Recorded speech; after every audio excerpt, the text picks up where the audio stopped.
अस्सलाम वालेकुम नाज़रीन। प्रोग्राम द मॉर्निंग ऑफ धरती में अवां खे भलीकार चऊं था। अॼु छंछर जो ॾींहुं आहे ऐं तीअं हर छंछर ऐं आचर ते असीं अवां जे आड़ो हाज़िर थींदा आहियूं। फरहा औरंगज़ेब मोकल ते आहे, उन जे करे अॼु प्रोग्राम जूं ज़िम्मेवारियूं मूं ते आहिनि। सो आउं अवां जी ख़िदमत में हाज़िर आहियां।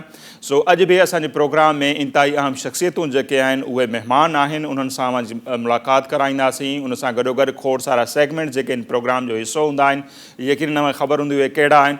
उन्हनि में बि अवां खे काफ़ी दिलचस्प इंफॉर्मेशन वारियूं शयूं असीं ॾेखारींदासीं। ॿ असांजूं महिमान शख़्सियत आहिनि, उहे कंहिं बि तारुफ़ जो मोहताज न आहिनि ऐं उन्हनि जो तमामु घणो कंट्रीब्यूशन आहे।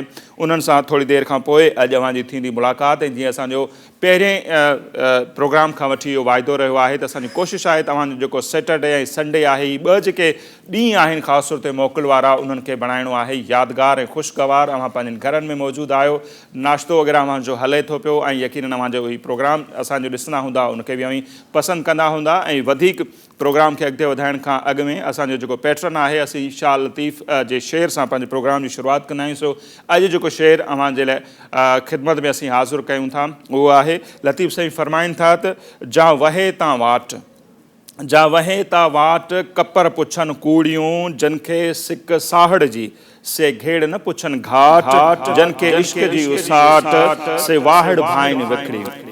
सो लतीफ़ साईं जो जेको सॼो फ़लसफ़ो आहे उहो हूअं बि इहो फ़लसफ़ो आहे त हमेशह जदोजहद करणी आहे, महिनत करणी आहे, वेहण सां कुझु न आहे वरणो। सो लतीफ़ साईं चए थो त जा वहे तां वाट।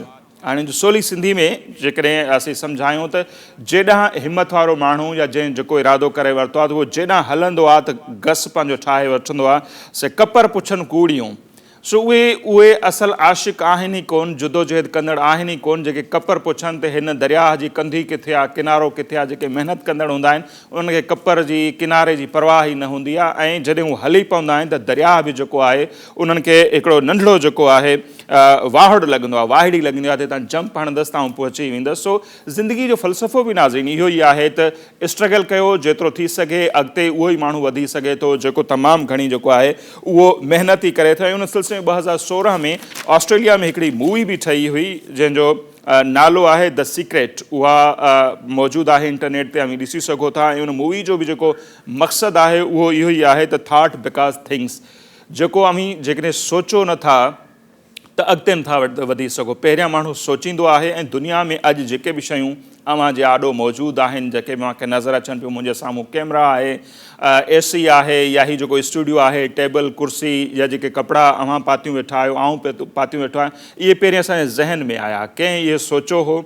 इन जी डिज़ाइन, कैमरा छा थींदी, छा उनजो कमु हूंदो? पहिरियों उहो थॉट्स बिकॉज़ थिंग्स, पहिरीं अवां सोचो था, पोइ उन ते अमल कयो था, ऐं पोइ उहे दुनिया में शयूं अचनि थियूं। ऐं उहे सभु तॾहिं अचनि थियूं जॾहिं अवी कयो था महिनत। सो महिनत में ई अज़मत आहे। ऐं महिनत जे हवाले सां लतीफ़ साईं जा खोड़ ॿिया बि जेके आहिनि उहे शेर आहिनि। त उहे ई जेको सोचो था उहे हक़ीक़त जो रूप तॾहिं ई उहे धारनि थियूं जॾहिं अवी महिनत कयो था। सो उन ते पाण वधीक बि ॻाल्हाए सघूं था, पर प्रोग्राम खे वरी अॻिते वधाईंदा हलंदासीं। त अॼु 26 सेप्टेम्बर आहे ऐं अॼु अव्हां खे ॿुधाईंदा हलूं त इंटरनेशनल लेवल ते अॼु जेको ॾिहाड़ो मल्हाए पियो वञे उहो एटमी हथियारनि खां ख़ात्मे जो ॾींहुं आहे। 26 सेप्टेम्बर खे यूनाइटेड नेशन जो ही ॾींहुं हूंदो आहे त ही दुनिया जेका आहे बारूद जो गोलो आहे हिकिड़ो, जंहिं ते अॼु असीं वेठा आहियूं।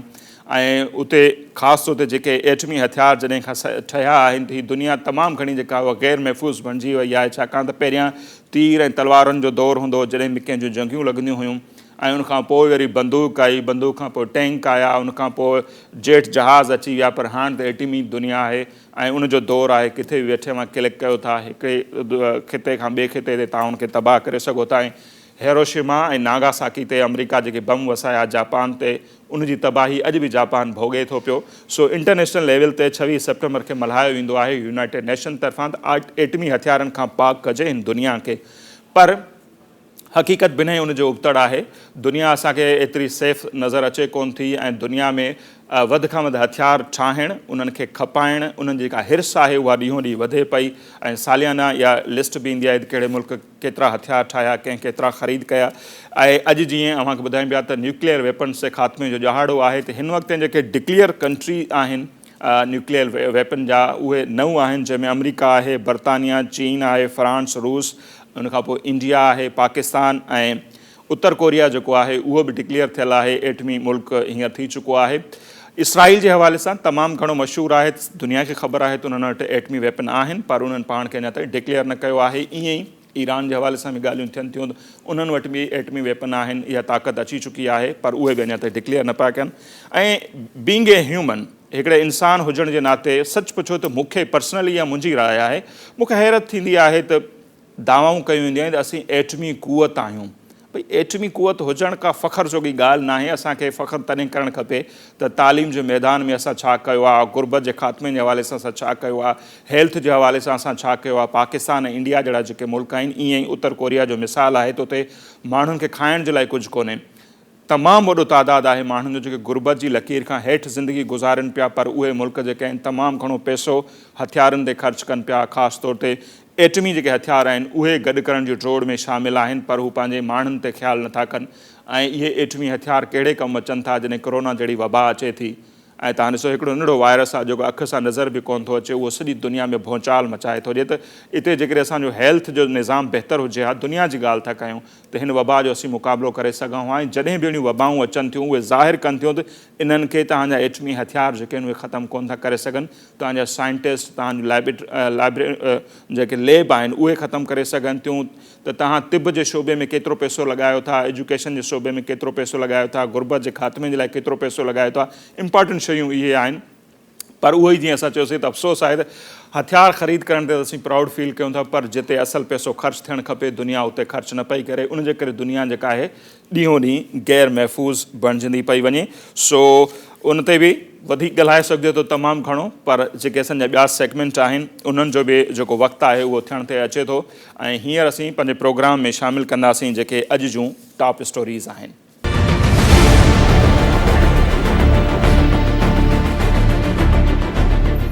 सुपर मॉडल आयान अली जी सही वाट ते हलण जो फ़ैसिलो माज़ी जी डॉलर गर्ल जो चवणु आहे त हू पंहिंजी कमाई जो अधु हिसो हाणे ख़ैराती कमनि ते ख़र्चु कंदी। मौत ऐं मुलाक़ात किथे बि अची सघनि था। कोरोना वायरस जे ख़ौफ़ सबबि मुंबई जे 7 स्टार होटल में बायोसेक्युलर माहौल में तरसियल अॻूणो ऑस्ट्रेलियाई बैट्समैन डैन जॉन्स दिलि जो दौरो पवण सबबि लाॾाणो करे वियो। क्रिकेट जे मदाहनि में ॾुख जी लहर पखिड़ियल। पाकिस्तानी अदाकारा मायरा ख़ान जी सूंहं जी हाक यूनान ताईं पहुची वई। यूनानी फैशन डिज़ाइनर पारां तयारु कयल अच्छे गाउन में अदाकारा जूं तस्वीरूं वायरल, सभु साराह जा ढुक भरण लॻा। जी नाज़रीन, त अॼु अव्हांखे ॿुधाईंदा हलूं त बाक़ी कुझु ॾींहंनि खां बल्कि हिकिड़ियूं तस्वीरूं वायरल थियूं आहिनि सोशल मीडिया ते। ही सोशल मीडिया जो दौरु आहे त हिकिड़ी अदी आहे लेडी हेल्थ वर्कर, हींअर जेके ताज़ो बरसातूं थियूं आहिनि सिंध जा खोड़ जेके डिस्ट्रिक्ट्स आहिनि तमामु घणो उन्हनि बारिशुनि जे नतीजे में मुतासिर थिया आहिनि। उन्हनि में बदीन जेको आहे डिस्ट्रिक्ट उहो बि शामिलु आहे। ऐं बदीन में तक़रीबन गोॾे जहिड़ो पाणी बीठल आहे। ऐं उन पाणी में असांजी अदी आहे लेडी हेल्थ वर्कर जेका उन पाणी में वञी करे बि जेका पोलियो खां बचाव जा फुड़ा आहिनि ॿारनि खे ॻोठनि में वञी करे पीआरे थी। हूअं बि पाकिस्तान जहिड़े मुल्क में पोलियो जे हवाले सां जेकी ॻाल्हियूं फैलायूं वयूं आहिनि उन जे नतीजे में वॾनि शहरनि में पोलियो वर्कर्स ते हमला बि थियनि पिया, उहे गैर महफ़ूज़ बि आहिनि। पर तंहिंजे बावजूदि हू पंहिंजूं ख़िदमतूं सरअंजाम ॾियनि पियूं ऐं अहिड़नि किरदारनि जी जेका आहे उहा साराह करणु खपे। सो लेडी हेल्थ वर्कर ऐं ख़ासि तौर ते पोलियो जे हवाले सां जेके उन्हनि जूं ख़िदमतूं आहिनि उहे इंतिहाई साराह जोॻियूं आहिनि। सो हीअ अदी जंहिंजूं तस्वीरूं वायरल थियूं आहिनि, अदी बचला लुंड आहे। उन्हनि सां असीं ॻाल्हि ॿोल कंदासीं। अदी तमामु घणी महिरबानी, अव्हां असांखे टाइम ॾिनो ऐं अव्हां जूं तस्वीरूं सोशल मीडिया ते हलनि पियो थियो त पाणी में घिड़ी अव्हां जेके पोलियो जा ड्राप्स आहिनि बचाव जा ॿारनि खे पीआरियो था वञी। उन ते असीं बि अव्हांखे सलाम पेश कयूं था, अव्हां जूं जेके ख़िदमतूं आहिनि उन्हनि खे सलाम पेश कयूं था। ॿुधाइजो त नॉर्मल ॾींहंनि में अव्हांखे हिन मुहिम दौरान कहिड़ियुनि परेशानियुनि खे मुंहुं ॾियणो पवंदो आहे ऐं हाणे त बारिशूं आहिनि, उन्हनि बारिशुनि जे बावजूदि अव्हां पाणी में घिड़ी करे ॿारनि खे जॾहिं पोलियो खां बचाव जा फुड़ा पीआरणु वञो पिया त कहिड़ियुनि परेशानियुनि खे अव्हांखे मुंहुं ॾियणो थो पवे? असांखे इहे परेशानियूं नज़र अचनि थियूं, ॻोॾ हुजे, गर्मी हुजे या सर्दी हुजे, असीं पंहिंजी फर्ज़ निभाईंदा आहियूं। असां ॻोठ घर घर डोर टू डोर सर्विस असांखे ॾियणी पवंदी। पोलियो हुजे, इम्यूनिटी हुजे, वैक्सीन हुजे, असीं हुते जंगल में असांजा ॻोठ ई बि जंगल में आहिनि। बिल्कुलु असां मुश्किल में कमु कंदा आहियूं। हुते पंहिंजो बि आहे उगाजी माण्हू पतंग कंदा आहिनि, त असां पंहिंजो फर्ज़ सम्झी पैदा कयूं। सही। अव्हां चयो पिया त माण्हू जेके आहिनि उहे बि तंग कनि था, मतिलबु जेको माण्हुनि जो रवैयो आहे उहो अञा ते बहितर न थियो आहे।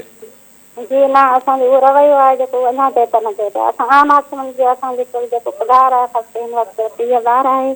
इहो बि 24 सालनि ते सूरत खां पोइ हिन वक़्तु कोरोना इलाज जे करे 17,000 समेत हींअर 47,000 रुपया हींअर हिन वक़्तु जिला सतर्क जे तहत सभिनी मुलाज़िम खे हार्ड शिप अलाउंस मिले थो। इहो बि असांखे कोन थो मिले। जेकॾहिं फील्ड में हार्ड कमु असांजे हवाले आहे त उहो असांजो ई हक़ आहे। सही। असांखे हार्ड शिप अलाउंस फौरी तौर हिन तारीख़ ते ॾिनो वञे जंहिं तारीख़ खां ॿिए अमले खे मिलियो आहे। या जीअं कराची जे अस्पतालुनि में थिए थो कुझु हंधि ते रिस्क अलाउंस ॾिनो थो वञे सो ईअं अवां बि चओ था तव्हांखे रिस्क अलाउंस ऐं ॿिया अलाउंस मिलणु खपनि जेके अवां जूं ख़िदमतूं आहिनि। हार्ड शिप अलाउंस जेके मिलनि था सिहत खाते जे ॿिए अमले खे मिलनि था असांखे लेडी हेल्थ वर्कर ते को बि असांखे हार्ड शिप न मिले। अच्छा जीअं अवांजे जे बारे में जीअं मूंखे ख़बर आहे त 24 साल थी विया आहिनि अवां सर्विस कयो पिया पोइ हींअर अवांखे केतिरो मुआवज़ो मिले थो 17,000 अवां ॿुधायो? जी 17,000 असांखे हींअर 30,000 आहे उन खां कोरोना जे करे 17,000 असांखे इज़ाफ़ो वधीक ॾिनी हुई। हींअर 47,000 आहे 2 महीननि खां पोइ। अच्छा अच्छा त कोरोना जे करे केतिरा इज़ाफ़ी ॾियनि पिया या अवां चओ पिया त इज़ाफ़ी नथा मिलनि? हा कोरोना जे करे था मिलनि अॻु में न मिलंदा हुआ। अॻु में असांजो 30,000 आहे। सही। हिन असां मुश्किलातूं असांखे अचनि थियूं हुते कुझु पंहिंजो डपु आहे हार्ड शिप अलाउंस उहो असांखे नथो मिले। असीं उन्हनि जे करे तमामु ॾुखियूं पेश अचनि थियूं बरसाति हुजे या ॿोॾि हुजे गर्मी हुजे असां हर लेडी हेल्थ वर्कर खे ॾियणु खपे सभिनी जो हक़ आहे। बिल्कुलु। सो जेकॾहिं मुश्किलातुनि ते अचूं जीअं अवां ॿुधायो त हाणे त रोड रस्ता बि टुटी विया आहिनि किथे पाणी बीठल आहे पोइ अकेले सिर अवां वञो था या सिक्योरिटी वग़ैरह बि का गॾु हूंदी आहे अवां सां? सिक्योरिटी सर असांखे कोन ॾींदा आहिनि। असां पंहिंजे हेल्पर जेका हूंदा आहिनि असीं मालदार माण्हू आहियूं ॻोठ जो बि कमु कंदा आहियूं घर जो बि कंदा आहियूं उन सां असां हेल्पर बि वठी वेंदा आहियूं उन सां गॾु। त गाॾी सर्विस न हूंदी आहे त पोइ उते असांखे वञिणो पए पंधु पैदल वञिणो पए थो। 2 फुट पाणी हूंदो आहे तॾहिं त असीं उते मुश्किलात सां करे त असीं उते पीआरींदा आहियूं परे जा पिना। सही। अच्छा जंहिंजे ॿारनि खे ई बचाव जा फुड़ा ऐं पोलियो खां बचाव जा पीआरियो था उन्हनि जो अवां सां केतिरो तावन हूंदो आहे छाकाणि त असां ॾिठो आहे त हिकिड़ी मुहिम हलाई वई कुझु मज़हबी धुरियुनि जे तरफ़ां पोइ माण्हू पंहिंजे ॿारनि खे न पिया पीआरनि सो इन पासे अवां वारे पासे छा सूरत हाल आहे त उहे वालदेन अवां सां तावन कंदा आहिनि? उहो असांखां वालदेन तावन माना के कंदा आहिनि त के कोन कंदा आहिनि उनजे करे जे मुतालबो कंदा आहिनि त असांखे का जेको रिलीफ मिले थो या इहे असांखे नथो मिले या असांखे मलेरिया मच्छरदानियूं वग़ैरह इहे नथा मिलनि इहे असांखे मुतालबो कनि था इंसारी रिश्वत में बि आहिनि उते वञी असीं सभा ॾुखियाई में उते पेश थींदा। सही आहे तमामु घणी महिरबानी अवां असांखे टाइम ॾिनो ऐं अवां जूं ॻाल्हियूं यकीननि जेके इक़्तदार धणी आहिनि ज़िम्मेवार धुरियूं आहिनि उन्हनि ताईं पहुतियूं ऐं मक़सदु बि असांजो इहो हो त हिकिड़ो त अवां सभिनी भेनरुनि खे जेके इहे कमु कनि पियूं थियूं अवां जी मार्फत उन्हनि खे बि ट्रिब्यूट पैदा कयूं पेश कयूं ऐं गॾोगॾु माण्हुनि जो जेको रवैयो आहे उहो बि बहितर थी सघे त इन्हनि मुश्किलात हालतुनि में बि उहो अवां जे बचड़नि खे माज़ूर थियण खां बचाइण जे लाइ अॻिते अचनि पियूं थियूं सो उन्हनि जो भरपूर साथ ॾियो इलाइक़े वासी बि उन्हनि जो साथ ॾियनि ऐं हुकूमत खे बि ज़रूरु अॻियां अचणु खपे उन्हनि खे इज़ाफ़ी अलाउंस वग़ैरह ॾियणु खपनि सहूलियतूं ॾियणु खपनि त जीअं हू अञा बहितर अंदाज़ सां पंहिंजूं सरगर्मियूं जारी रखी सघनि।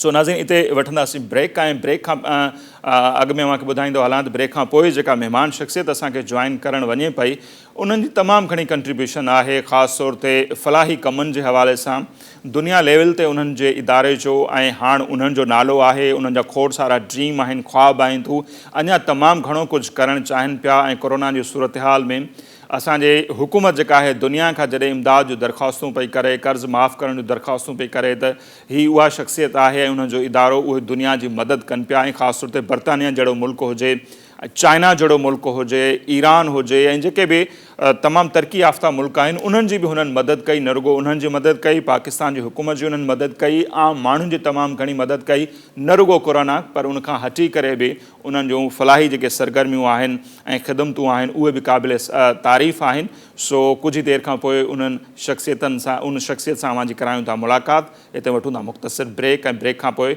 ज़रूरु अव्हांजो साथ असां सां यकीन आहे त हूंदो ऐं उन शख़्सियत जूं ॻाल्हियूं बि अव्हां ॿुधंदा ब्रेक था वठूं।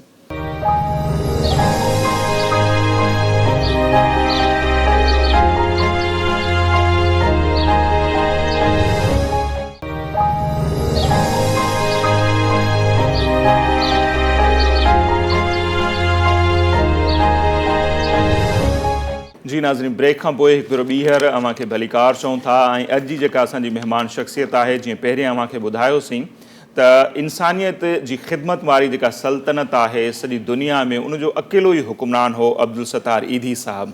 ऐं उन्हनि जो जेको नालो आहे रहंदी दुनिया ताईं, जेसि ताईं ही दुनिया रहंदी संदसि नालो रहंदो, छाकाणि त उन्हनि जो जेको कमु आहे, जेको कंट्रीब्यूशन आहे, शायदि ई दुनिया लेवल ते कंहिंजो एतिरो कंट्रीब्यूशन हुजे जो महदूद वसीलनि जे बावजूदि उन जेको नालो कमायो, जेका इज़त कमाई, ऐं अॼु ताईं जॾहिं असां उन्हनि जो नालो खणूं था त असांखे हिकिड़ो प्राउड फील थिए थो त उहो ई दी मूं ॻाल्हि कई त इंसानियत जी जेका बादशाहत आहे, सल्तनत, उनजो अकेलो बादशाह हो। ऐं उनखां पोइ तमामु घणो ईअं थियो आहे, वॾियूं वॾियूं पार्टियूं हुजनि, तनज़ीमूं हुजनि, जॾहिं उन्हनि जो जेको मेन हलाईंदड़ हूंदो आहे उहो जॾहिं ही दुनिया छॾे वेंदो आहे त अक्सर असां ॾिठो आहे त उहे इदारा जेके आहिनि विखरी वेंदा आहिनि, उहे पार्टियूं जेके आहिनि उहे तबाह थी वेंदियूं आहिनि। पर असांजे लाइ ख़ुशनसीबी इहा आहे जो अब्दुल सत्तार ईदी साहब जेका तरबियत कई, पुठियां जेका हू पंहिंजी विरासत छॾे विया, उनखे जेके हलाइनि पिया, आपा बिल्किस ईदी साहिबा आहे, अलाह ताला उन्हनि खे वॾी ॼमार अता ॾियईं। उनखां सवाइ उन्हनि जा जेके फ़र्ज़ंद आहिनि साईं फैसल ईदी साहब, उहे अब्दुल सत्तार ईदी साहब जे मिशन खे अॻिते खणी हलनि पिया। ऐं अल्हम्दुलिल्लाह उन्हनि जे जेके ख़्वाब आहिनि त अब्दुल सत्तार ईदी साहब खां अञा हू वधीक कमु करण जो जज़्बो रखनि था, नौजवान क़यादत आहिनि। सो उहा ई असांजी अॼु जी महिमान शख़्सियत आहे जनाब फैसल ईदी साहब। उन्हनि सां असीं ॻाल्हि ॿोल कंदासीं, खोड़ सारियूं ॻाल्हियूं थींदियूं उन्हनि जे कम जे हवाले सां, उन जे नंढपण जे हवाले सां, ऐं हींअर जेके मुख़्तलिफ़ मुश्किलातुनि खे कोरोना जी सूरत हाल हुई त साईं पाण बि उनजो मुब्तला थिया ऐं अलाह ताला बाहिमत आहिनि, अलाह ताला उनजी मदद कई, उहे सिहतयाब थिया, करोड़े माण्हुनि जूं दुआऊं बि हुयूं। सो वधीक अव्हांजो वक़्तु नथो वठां, फैसल ईदी साहब सां अव्हां जी करायूं था मुलाक़ात। फैसल ईदी साहब, तमामु घणी महिरबानी, अॼु अव्हां असांजे शो में आया, असांखे टाइम ॾिनो, ऐं अलाह ताला तव्हांखे सिहतयाब कयो, मौला अव्हांखे वॾी ॼमार ॾिए, अव्हां ईअं ई इंसानियत जी ख़िदमत कंदा रहो। अदा नसीर, तव्हांजो शुक्र आहे कि तव्हां मूंखे जो आहे उहो दावत ॾिना प्रोग्राम जे अंदरि। असांजो प्राउड आहे, असांखे ख़ुशी थी त तव्हां असांजे हिन प्रोग्राम में आया। सो असां नाज़रीन कोशिशि कंदासीं त बिल्कुलु असांजे प्रोग्राम खां पहिरियां ॻाल्हि ॿोल थी पए त हिननि खे सिंधी सुठी अचे थी, छाकाणि त हीअ बि जेको मेमणी आहे काठियावाड़ी, इहो हिकिड़ो सिंधी ॿोली जो लहजो आहे।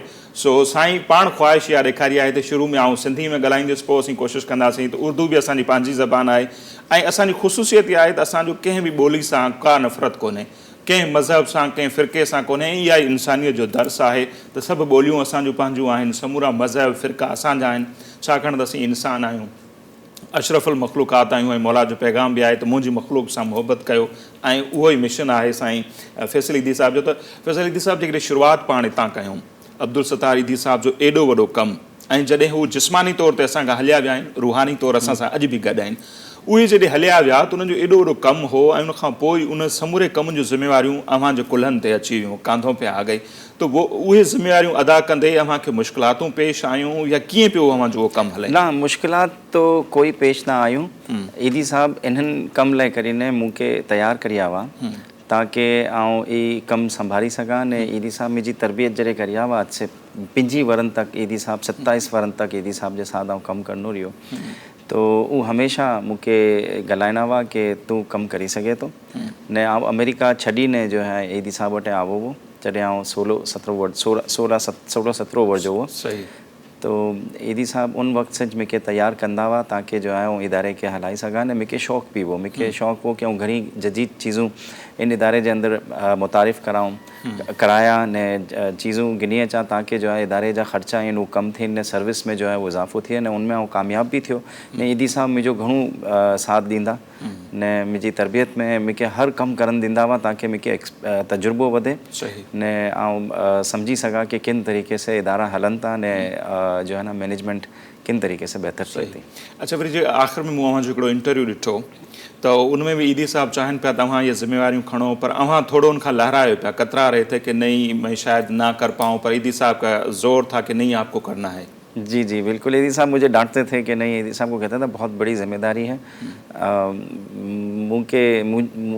मुझे अंदर इतनी सलाहियत ने ताकत नहीं कि आउं इतनी बड़ी जिम्मेदारी गिनी सघां। तो ईदी साहब मूंखे डांटते थे। ईदी साहब डांटते थे कि नहीं तुम ही चलाओगे, और जो है वो मम्मी तुम्हारा साथ देंगी, बहनें तुम्हारा साथ देंगी, और कुछ भी नहीं होगा, आगे बढ़ जाएगा काम और अच्छा होगा। और वही तो उनकी एडी दुआएं, उनकी साहब हिकिड़ी तरबियत। मिसाल ॾींदा हुआ कि असां हिकिड़ी बिल्डिंग असां हिकिड़ी इमारत बनाए छॾी आहियूं ने तव्हांखे हाणे इन जे अंदरि रंग रोगान ने फिनिशिंग कंदी आहे तो आउं एडी साहब खे अक्सर चवंदो हो कि इंशाल्लाह इन बिल्डिंग खे और ऊंचो बि ऊंचो बि करे इंशाल्लाह ज़रूरु थींदो। अच्छा जीअं हाणे सॼी दुनिया में कोरोना हले पियो, हिकिड़ी वबा जी सूरत हाल आहे, पाकिस्तान बि तमामु घणो मुतासिर थियो, पर पाकिस्तान खां वधीक दुनिया जा ॿिया मुल्क मुतासिर थिया। त अहिड़ी सूरत हाल में असां ॾिठोसीं त असांजो मुल्क जेको आहे उनजो वज़ीर आज़म जेको दुनिया खां मदद जी अपीलूं पियो करे त कर्ज़ु माफ़ु कयो, असांखे मदद कयो, ऐं अव्हां जेके हुआ अव्हां दुनिया जी मदद वञी कई, मुख़्तलिफ़ मुल्कनि जी कहिड़नि मुल्कनि जी कई, उन्हनि जा नाला ॿुधाइजो, ऐं गॾोगॾु असांजी हुकूमत खे बि अव्हां वञी हिकिड़ो चेक पेश कयो। जी जी असांजी तंज़ीम ते को असरु पियो डोनेशन जे हवाले सां, ऐं जेके अव्हांजूं ख़िदमतूं आहिनि थोरो जेकर उन्हनि जो ॿुधायो। कोरोना जे अंदरि जो है ना घटि थियो आहे डोनेशन ने हर तंज़ीम जो डोनेशन घटि थियो आहे क्योंकि दुनिया जी जो माशी सरगर्मियूं आहिनि उहे बधे घटि थी वियूं आहिनि, कम थी वियूं आहिनि। तो उन्हनि जी वजह से इन जो असर असांखे बि आबो आहे न इनसे पहले मिडल ईस्ट में ने ॿी जॻह ते इकोनॉमिकल क्राइसिस रही आहिनि तो उनजो बि असर ईदी फाउंडेशन ते आबो आहे। इन जे बावजूद जॾहिं कोरोना आबो तो असां इटली, इंग्लैंड, चाइना, ईरान इन्हनि जी मदद करी आहे इंक्लूडिंग पाकिस्तान। चाइना जी, इंग्लैंड जी, चाइना, इंग्लैंड, ईरान न इंक्लूडिंग पाकिस्तान। हुकूमत पाकिस्तान जो फंड वो कोरोना जो ताकि पाकिस्तानी जो मुतासिर थिया आहिनि इन्हनि जी मदद करण में अचे न। इन जे अलावा ईदी फाउंडेशन जो नेटवर्क पूरो पाकिस्तान में मौजूदु आहे ने उहो पूरो नेटवर्क पाकिस्तान जे अंदरि फाल रहियो डिस्ट्रिक्ट लेवल तक, सिटी लेवल तक, तमामु पाकिस्तान जे शहरनि में असां जो मुतासिर हुआ कोरोना जा उन्हनि जी मदद करी आहे न बिला मुआवज़ो करी आहे। ये असांजो हिकिड़ो कमिटमेंट हो कि असां इन मद में जो है ना असां आवाम से पैसा नहीं गिंदो। इनमें गुसल में भी असां पैसा ना गिनी है, एम्बुलेंस जा भी पैसा ना गिनी है। इन जे बावजूद जो है ना ये जो मुतासिरीन हुआ वो असांखे चंदो ॾिना हुआ, लेकिन असां मंगिया ना पोते से। सही, ऐं उहो ई सबबु हो शायदि जो अव्हां एॾा एक्टिव रहिया, हालांकि कोरोना जे ॾींहंनि में हर कोई पाण खे आइसोलेट पियो करे, अव्हां सरगर्म हुआ उनजे करे किथां अव्हांखे वायरस बि लॻो, वरी करोड़े माण्हुनि जो दुआऊं बि हुयूं जो अल्लाह ताला मूंखे सिहत ॾिनी। एहसान आहे पाकिस्तानी क़ौम जो मुंहिंजे मथे एहसान आहे कि उहो मुंहिंजे लाइ दुआयूं करा, मुंहिंजी सिहत लाइ करे न दुआयूं करी आहे जिन जी वजह से आउं कामयाबु थियो आहिनि। ऐं जेतिरी बि ॿी मुसीबतें में बि वियो आहे अलाह इन जी आवाम जी जो दुआयूं आहिनि जिन जी ख़िदमत करूं था अल्लाह क़बूल करे थो। अल्लाह असांखे चुनी आहे इन मक़सद लाइ करे न असांजो शुक्र असां अल्लाह जो शुक्र अदा करूं था कि अल्लाह जो एहसान आहे कि असांखे अंदरि ख़बर न हिकिड़ो चीज़ नारी आहे असांखे अल्लाह ताकि असां से कम गिनी रहियो आहे न असांजो घणो जो है ना शुक्र अदा करूं था। बिल्कुल। अच्छा जिक्र हाणे अब अगर हम आ जाएं, जैसे वही मैंने कहा कि हमारे हुक्मरान तो दुनिया से मदद मांग रहे थे और आप उनकी भी मदद कर रहे थे, दुनिया की भी मदद कर रहे, तो हुक्मरानों का ताउन क्या रहा है आपका? क्योंकि आपकी मैंने स्टेटमेंट देखी कि बहुत सारा आपका सामान जो है पोर्ट पे पड़ा है और बहुत ज़्यादा आपसे टैक्स पे लिया जाता है, पोर्ट पे भी आपको, तो बजाय उनको आपकी मदद करनी चाहिए, सहूलतें देने चाहिए, आपसे वो टैक्स ले रहे हैं। कितना टैक्स ले रहे हैं? हमारी एक एम्बुलेंस है अभी कस्टम ने जब्त कर ली है, उस पे वो जो है वो एम्बुलेंस सेकेंड हैंड एम्बुलेंस है 4x4। उस एम्बुलेंस नहीं गाड़ी है जिसको हम पाकिस्तान में कन्वर्ट करते हैं। बाहर से अगर हम कन्वर्ट करें तो उसको बहुत महंगा पड़ता है एम्बुलेंस बनाना, तो पाकिस्तान में हम सस्ती तरीके से हम बना लेते हैं और उसको ज़ब्त कर लिया कस्टम ने। मिनिस्ट्री ऑफ कॉमर्स को हमने ख़त लिखे, प्रेसिडेंट को, प्राइम मिनिस्टर को कि हमें ये एम्बुलेंस जो है वो शदीद ज़रूरत है और इस तरह की मज़ीद एम्बुलेंसों की ज़रूरत है, हमें एग्जम्पशन दी जाए और हमें अलाउ किया जाए परमानेंटली ताकि हम सेकेंड हैंड 4x4 गाड़ियाँ मंगवा सकें। उन्होंने हमें अलाउ नहीं किया, अब ज़ब्त हुई है, अब नीलामी की तरफ जा रही है और हमने ट्रिब्यूनल में कस्टम की चले तो गए हैं, लेकिन मुझे नहीं लगता अगर जज देखता है कि क्या कर सकते हैं सिर्फ डिले करने के लिए और हमें परेशानी होती है। अच्छा 12 करोड़ रुपए 13 करोड़ रुपए टैक्स वसूल किए हैं पिछले 2 से 3 सालों में मिनिस्ट्री ऑफ कॉमर्स ने हमसे, मतलब FBR ने 12 से 13 करोड़ 12 से 13 2 सालों 2.5 सालों में अगर वो पैसा भी अगर हमें वापस मिले तो हम उससे नई खिदमत करते हैं, नई एम्बुलेंसें लेंगे। हमें मुख्तलिफ प्रोजेक्ट्स हैं हमारे, हम यूनिवर्सिटी एक खोलना चाहते हैं पाकिस्तान के अंदर। अच्छा पाकिस्तान में वाहिद एक ऑर्गेनाइजेशन थी एदी फाउंडेशन जिसने पाकिस्तानियों के साथ साथ दुनिया के लोगों की मदद की। बिल्कुल, जहाँ जहाँ कोरोना ने सबसे ज़्यादा तबाही मचाई हम लोग मौजूद थे। 2.5 साल से मुझे अमेरिका वीज़ा नहीं दे रहा, मैंने उनको भी कहा कि मुझे वीज़ा दो, और मैं आपको भी देना चाहता हूँ, लेकिन उन्होंने मुझे वीज़ा नहीं दिया। नाराज़ है, क्या है पता नहीं क्या है। अभी तक 2.5 साल से मैंने एप्लीकेशन दी हुई है। वो कहते हैं कि एडमिनिस्ट्रेटिव प्रोसेस के अंदर आपकी जो है वो एप्लीकेशन रुकी हुई है। तो खैर चलो वो तो बाहर के हैं, उनसे तो हमारा इतना गिला बनता भी नहीं। लेकिन एक पाकिस्तानी बड़ी कम्युनिटी है अमेरिका के अंदर, अमेरिका में जो रहती है। अमेरिका की गवर्नमेंट ने जिनको सिटीज़नशिप दी है, वहाँ पे इज़्ज़त दी, उनके बच्चों को तालीम देते हैं, रोज़गार दिया, तो वो हमें चाहते हैं, वो हमें डोनेशन देते हैं। तो इसीलिए जो है वो हम जाना चाहते हैं ताकि हम वहाँ की कम्युनिटी से टच में रहें। लेकिन कोई शायद नाराज़गी है अमरीकी। आपका बचपन तो वहाँ पे गुजरा ना? मेरे ख्याल में 13 साल के थे तो आप अमेरिका चले गए थे, या आपको भेजा गया था फिर? अब कराची के हालात बहुत ख़राब हो गए थे। मम्मी की लड़ाई रहती थी अक्सर कि आप सियासतदानों के ख़िलाफ़ बयानात देते हैं। उस वक्त उरूज पे थी MQM, तो ईदी साहब MQM के ख़िलाफ़ भी जो है वो बोलते थे। तो मम्मी ने लड़के जो है वो एक फ़ैमिली थी अमेरिका में, डॉक्टर इस्लाम की, फ्लोरिडा में, पोर्ट शार्लेट में। तो वहाँ के जो डॉक्टर से मम्मी ने बात की कि मैं अपना बेटा जो है वो कुछ सालों के लिए आपके पास अगर भेज दूँ, आप इसको ले जाओ। मम्मी की दोस्त थी वो डॉक्टर सरफराज नाम था। तो उसने एक्सेप्ट किया कि आप भले लेकर आ जाएं, मैं इसको यहाँ पे पढ़ा लूँगी। तो 13 साल की उम्र में मैं वहाँ चला गया। 6ठी क्लास में मैंने दाखिला लिया फ्लोरिडा की स्कूल में, और जो है फिर 9 क्लास तक मैं पढ़ा अमेरिका में, और हाई स्कूल तक। वहाँ के स्कूल देख के, वहाँ की तरबियत देख के, वहाँ के टीचर देख के मुझे यकीन ही नहीं आता था कि टीचर्स ऐसे भी होते हैं। मैं हैरान रह गया था। फिर भी उनका कोई असर तो आपको पड़ा नहीं 3 साल के बाद वापस? जो हमने देखा है कि जो रहते हैं उनकी कोशिश हम चले जाएं वहाँ पर, अगर चले गए तो असाइलम भी ले लेते हैं, लोग रह जाते हैं, फिर भी आप वापस चले आए? अब बीच में लड़के वापस आ गया था पाकिस्तान, तो मम्मी ने फिर वापस मुझे लड़ाई करके वहाँ भेज दिया कि तुम्हें पढ़ने का मौका मिला, पढ़ लो। तो पढ़ाई में मुझे उस वक्त इंटरेस्ट भी नहीं था। और ख़ैर अमेरिका हर कोई जाना चाहता है, मैं जाना चाहता था, लेकिन अमेरिका गया। लेकिन अमेरिका बहुत अच्छा मुल्क है, और मुझे जो एजुकेशन स्कूल्स में जो मुझे उन्होंने रखा, गवर्नमेंट स्कूल्स में मैं वहाँ पे जाता था, बहुत ज़बरदस्त स्कूल थी। इनका जो हेल्थ सिस्टम और एजुकेशन सिस्टम है उससे हमें बहुत सीखना चाहिए। और हमारे सरकारी स्कूलों की हालत हम बेहतर कर सकते हैं। हम अपने टीचरों की ट्रेनिंग में हम बहुत काम कर सकते हैं, जिसकी वजह से हम अपने बच्चों को अच्छी तालीम दे सकते हैं।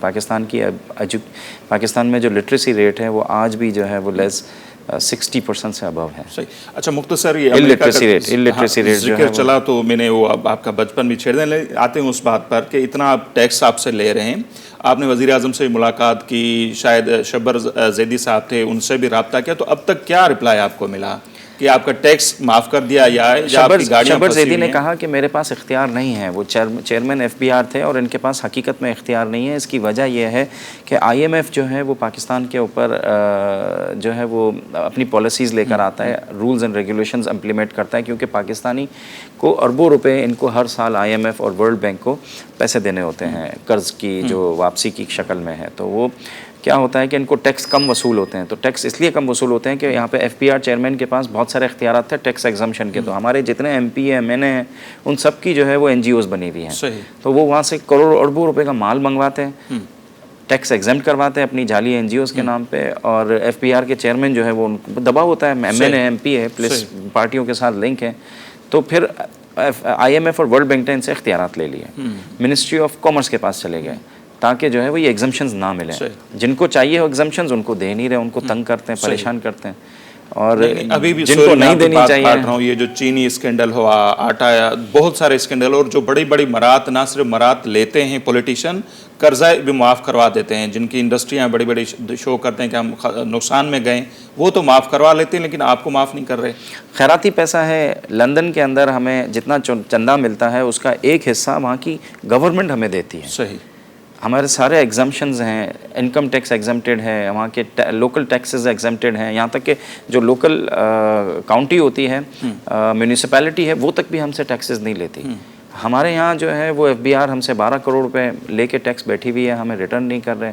हमने खतूत प्राइम मिनिस्टर को, प्रेसिडेंट को, मिनिस्ट्री ऑफ कॉमर्स को, कोई जवाब नहीं है। आपकी जब मुलाकात हुई थी वज़ीर आज़म साहब से, कोई जिक्र किया था आपने? मैंने 2 चीज़ें इनसे रिक्वेस्ट की थी, 2 लेटर जो मैंने अभी तक मेरे पास वसूली है उनकी। एक तो कि ईदी यूनिवर्सिटी के नाम पे हमें चार्टर दिया जाए फेडरल, ताकि हम चारों सूबों के अंदर आराम से जो है वो यूनिवर्सिटी और वोकेशनल ट्रेनिंग सेंटर्स खोल सकें बड़े पैमाने पे, हमारा टारगेट है।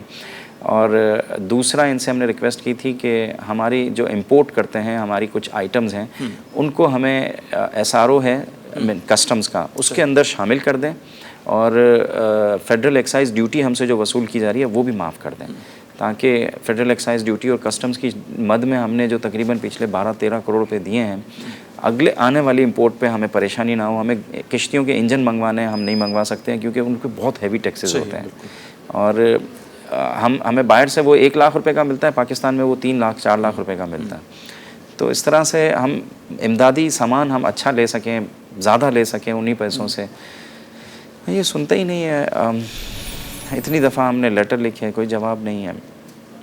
ब्रेक ले लेते हैं। है तो अफ़सोसनाक सूरत हाल इहा ई त बजाए जो अहिड़नि इदारनि जी अहिड़नि माण्हुनि जी मदद करणु खपे जिते वॾा वॾा जेके सरमाएदार आहिनि, जेके पॉलिटिशियन आहिनि, ब्यूरोक्रेट्स आहिनि, जिते जंहिंजी ज़रूरत पवे थी उन्हनि जी मदद कई थी वञे, पर जेके असल में इंसानियत जी ख़िदमत कनि था, ही पंहिंजी खीसे में जेब में नथा रखनि, उन्हनि जी मदद नथी कई वञे। हीउ जेको असांजी रियासत जो हुकुमराननि जो रवैयो आहे जंहिं ते ईदी साहब मूंखे ॾुखारा नज़र अचनि पिया, असांखे बि ॾुख बि थिए थो, अफ़सोस बि थिए थो इन्हनि रवैयनि ते। त बरतानिया जी हुकूमत उन्हनि खे टैक्स खां छूट ॾिए थी, पर असांजो पंहिंजो मुल्क नथो ॾिए।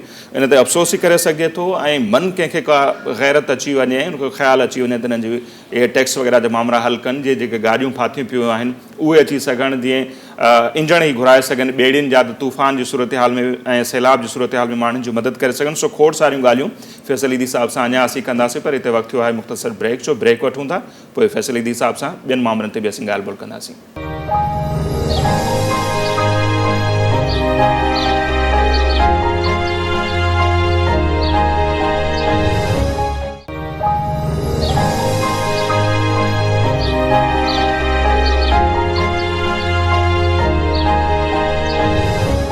जी नाज़िम, ब्रेक खां पोइ हिकु भेरो ॿीहर अव्हांखे भलीकार चऊं था। फैसल ईदी साहब असां सां मौजूदु आहिनि स्टूडियो में, खोड़ ॻाल्हियूं उन्हनि सां थियनि पियूं थियूं, हिकु भेरो ॿीहर उनखे कंटिन्यू कंदासीं। अच्छा फैसल साहब, अव्हांजा जेके ड्रीम आहिनि, ख्वाब आहिनि, त ही करण चाहियूं था, टारगेट्स जो भी हैं, उसमें एक जैसे आपने बताया ब्रेक से पहले कि यूनिवर्सिटी बनाने का है, तो इतनी यूनिवर्सिटी प्राइवेट भी हो गई हैं पाकिस्तान में, सरकारी ऑलरेडी हैं, इतने तालीमी इदारे हैं और नो डाउट इतनी तालीम हमारे यहाँ इंडस्ट्री का दर्जा ले चुकी है, अभी इतनी महंगी हो गई है। तो एक यूनिवर्सिटी का अगर और इजाफा हो जाएगा तो वो आपका क्या ड्रीम है, क्या करना चाह रहे हैं उसमें आप? हाँ नहीं नसीर भाई, मेरा जो मकसद है हमारा वो टारगेट जो है वो शहरी आबादी को भी करना है और दही आबादियों को बहुत पीछे छोड़ दिया गया है। दही इलाके से हमारे यहाँ ब्रेन ड्रेन होके शहरों में आ जाता है और शहरी इलाकों से ब्रेन ड्रेन होके जो है वो मिडिल ईस्ट और अमेरिका, यूरोप चला जाता है। तो इसका नुकसान ये होता है कि देहात पीछे बिल्कुल खाली हो जाते हैं। उनके पास ना टेक्निकल लोग होते हैं, ना उनके पास अच्छे जो है वो कारीगर होते हैं, ना अच्छे जो है टेक्नीशियंस होते हैं। हमारा टारगेट यूनिवर्सिटी का चार्टर लेके वो यूनिवर्सिटी तो हम चलाएंगे वो जो बेसिक रिक्वायरमेंट्स हैं उनको चलाने के लिए, लेकिन हमारा टारगेट है कि हम वोकेशनल ट्रेनिंग का बहुत बड़ा सेटअप करेंगे इंशाल्लाह।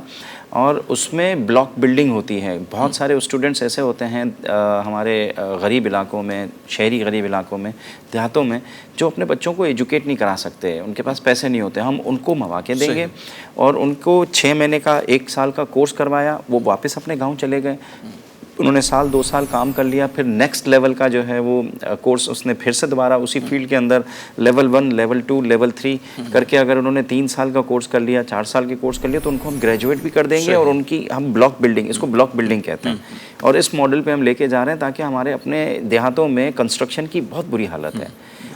जो लाल ईंटों के, जो ये लाल ईंट आपके लगी हुई है, इसके जो घर इंग्लैंड में बनते हैं उसकी ज़िंदगी 200 साल होती है, हमारे यहाँ 20 साल में ख़त्म हो जाते हैं। वजह यह है कि क्वालिटी मेंटेन नहीं कर पाए। जो लोग अच्छे थे उनको ईस्ट इंडिया कंपनी ने हमारे यहाँ हर इदारा जो मौजूद था उन सबको तबाह किया ताकि इंग्लैंड की इंडस्ट्री को सपोर्ट किया जा सके। तो आज तक हमारी इंडस्ट्री जो थी मकामी, जो ईस्ट इंडिया कंपनी से पहले थी, उसको हम रिवाइव नहीं कर पाए। और हमें उसको रिवाइव करने के लिए हम ये सारे कोर्सेज हम जो करवाएंगे, जिसमें प्लम्बिंग और इलेक्ट्रिक तो कॉमन है, वर्कशॉप है, मैकेनिकल हम करवाएंगे, क्योंकि हमारे अपनी एम्बुलेंस सर्विस की जो वर्कशॉप है उसके साथ उसको लिंक करेंगे। अच्छा, एलाइड हेल्थ के बहुत सारे कोर्सेज़ हैं वो हम करवाएंगे, उसको भी हम इससे रिलेट करेंगे। हमारे हॉस्पिटल्स हैं जो मैं इस वक्त डेवलप कर रहा हूँ, हमारा 100 बेड हॉस्पिटल इस वक्त लियारी में जो है वो काम कर रहा है और इंशाल्लाह फुल फ्लैश काम करना शुरू कर देगा कुछ ही हफ्तों के अंदर या महीनों के अंदर। और कंस्ट्रक्शन के जो है वो सिविल इंजीनियरिंग के छोटे कोर्सेज हैं 6 महीने के 1 साल के, उनको हम ट्रेन करेंगे किस तरीके से डिज़ाइनिंग, किस तरीके से वॉल बेयरिंग और सारे जो कॉन्सेप्ट हैं मैनेजमेंट के हम कोर्स करवाएंगे। पैरा लीगल के पाकिस्तान के अंदर कोर्स हम इंट्रोड्यूस करवाएंगे ताकि वकील जितने महंगे होते जा रहे हैं, गरीब जो है वो डरता है अदालत में थानों में जाने से, तो पैरा लीगल होंगे तो उससे जो है वो छोटे मोटे इनके काम बहुत कम पैसों में हो जाएंगे, बंदे ट्रेंड होंगे और फिर आगे वो कोर्स करके वो खुद भी वकील बन सकता है। पैरा लीगल का जो कोर्स खोलना चाह रहे हैं और ज़मीन वगैरह के लिए कोई सिंध गवर्नमेंट ने हम सबसे पहले तो हम इनको शहरों में कराची, लाहौर और इस्लामाबाद के अंदर जो है वो करेंगे। कौन सा करेंगे, ये 5 से 10 साल का जो है वो हमारा वर्किंग प्लान होगा, इनको रोड मैप जिसको कहते हैं वो हम बना के दे रहे हैं और इन प्रोसेस में है। हमें उम्मीद है कि जो है वो गवर्नमेंट हमें साथ देगी और हम लगे हुए हैं इस तैयारियों के अंदर। हमारे पास कुछ बिल्डिंगें हैं अभी यूज़ होंगी, कुछ बिल्डिंगें अभी आज ही बदर सोमरो जो लाहौर के प्रोफेसर हैं, सॉरी हैदराबाद के जो है वो रिटायर्ड प्रोफेसर हैं, आज सुबह ही मेरी उनसे बात हुई है। उन्होंने मुझे कहा फैसल चीफ मिनिस्टर से दरख्वास्त करके हम जो है वो काठोर सुपर हाईवे पे वहाँ पे एजुकेशन सिटी इन्होंने जो है वो अनाउंस की है और उन्होंने 2-3 ऑर्गेनाइजेशंस को, 2-3 यूनिवर्सिटियों को वहाँ पे 200 एकड़ ज़मीन दी है। तो हम उनको भी लेटर लिखते हैं कि हमें वहाँ पे 200, 400 या 600 एकड़ ज़मीन दी जाए, क्योंकि मैं वहाँ पे एक रनवे भी बनाना चाहता हूँ जहाँ पे एयर एम्बुलेंस हमारी है वो ऑपरेट करेगी और साथ ही साथ हमारे जो टेक्निकल एजुकेशन है उसमें जो हमारे जो बंदे ट्रेंड हो रहे होंगे, हम देहातों से लड़के उठाएंगे, उनको शहरों के अंदर हम एजुकेट करेंगे, उनको ट्रेनिंग देंगे, फिर वापस देहातों में वो अपने घर जाएं, वहाँ पे जो है वो सर्व करें, जहाँ पे भी जाना चाहे मर्जी है उनकी, लेकिन हमारा टारगेट होगा कि हम देहातों की शक्ल पाकिस्तान बहुत पीछे रह गए हैं, बहुत पीछे रह गए हैं हर हिसाब से। एजुकेशन, हेल्थ, कुछ तामीरात को किस्म की सर्विस ही वहाँ पे नहीं है। वहाँ पे जो है वो पानी का इतना बुरा हाल है कि किस तरीके से साफ़ पानी किया जाए, क्या किया जाए। तो ये प्रोजेक्ट्स हैं हमारे, हम करेंगे इंशाल्लाह। हमें करना है, कुछ भी हो जाए, हमारे जो भी रुकावटें आएंगी हम उन रुकावटों का मुकाबला भी करेंगे और ये हमें अपने पाकिस्तान की बड़ी आबादी जो कि देही इलाके में है, हमें उसको सर्व करना है। सही। अच्छा, बातें तो बहुत सारी मेरे जहन में, लेकिन टाइम हमारे पास कम है और जो आपके गोल्स हैं, आपके काम हैं, उन पर तो हमारी बातचीत हुई। आपकी जो निजी लाइफ है, अगर हम बहुत सारे लोग वो भी जानना चाहते हैं तो वो उस पर अगर आ जाएं। जितनी मुझे इन्फॉर्मेशन है कि माशाल्लाह 2 आपकी बच्चियां हैं, 2 आपके बच्चे हैं, तो जैसे अब्दुल सत्तार ईदी साहब ने आपकी तरबियत की, आप भी अपने बच्चों की ऐसी तरबियत करें, या उनकी नेचर किस तरह की है कि इस काम में आना चाह रहे हैं या उनके ख्यालात कुछ और हैं? जी बिल्कुल, ईदी साहब ने भी मेरे बच्चों की तरबियत की है। ईदी साहब के साथ ये मेहराबपुर का जो ट्रेन हादसा था तो मैं ईदी साहब के साथ गया था। मेरा छोटा बेटा साद है, वो भी उस वक्त तकरीबन 10 साल का था। उसने भी वहाँ पे जो है वो जो हादसे में ज़ख्मी थे, जो शहीद हो गए थे, वो हमारे साथ पहुंचा और मुझे काम करते, ईदी साहब को काम करते देखा तो काफ़ी इंस्पायर्ड है। अब कहीं पे भी पाकिस्तान में कुछ हो जाता है तो ये मेरे से पहले पहुंच जाता है और उसको शौक़ है। और मेरी बेटी एक है जो कि अभी हमदर्द यूनिवर्सिटी में डॉक्टर बन रही है, 2nd ईयर है के एजुकेशन में है और वो भी कहती है कि मैं इंशाल्लाह डॉक्टर बनी तो हमारे जो फ्री हॉस्पिटल्स हैं मैं उनके अंदर काम करूँगी और लोगों की खिदमत करूँगी।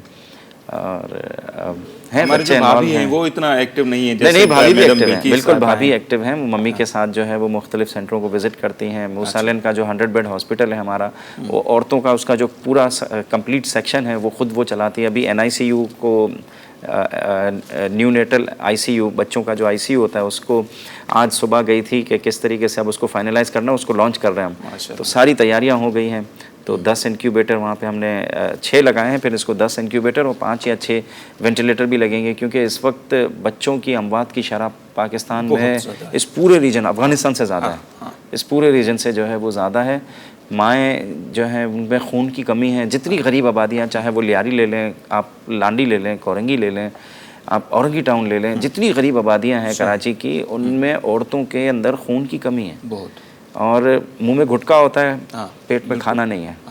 और बड़ी बात गुटके में भी जो है वो नशे आजकल डाल रहे हैं ताकि ये ऐसे आदी हो जाएं। बच्चों के अंदर जो एक विड्रॉल इफेक्ट, गुटके मिलना बंद होते हैं तो हेरोइन के जो विड्रॉल इफेक्ट होते हैं वो इनमें आते हैं।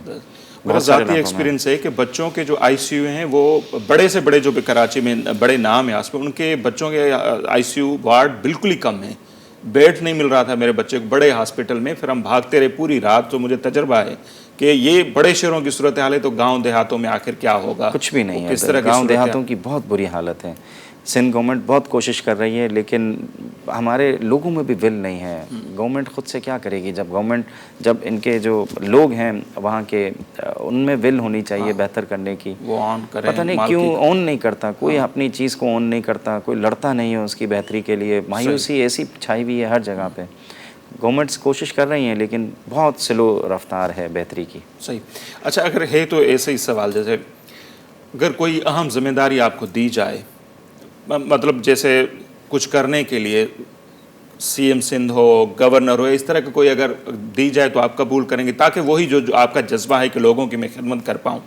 या निगरान वज़ीर आज़म कभी कभी आपसे ना आ जाता है? मौजूदा ब्यूरोक्रेटिक सेटअप के अंदर रहते हुए हम कुछ भी नहीं कर सकते। जब तक मैस मूवमेंट ना हो, आवाम जो है वो राज़ी ना हो चेंज लाने के लिए, आप कुछ नहीं कर सकते। मैं बस एक शतरंज के मोहरे की तरह रख दिया जाऊंगा और उसको आगे पीछे करने वाले हाथ जो होंगे वो कोई और होंगे।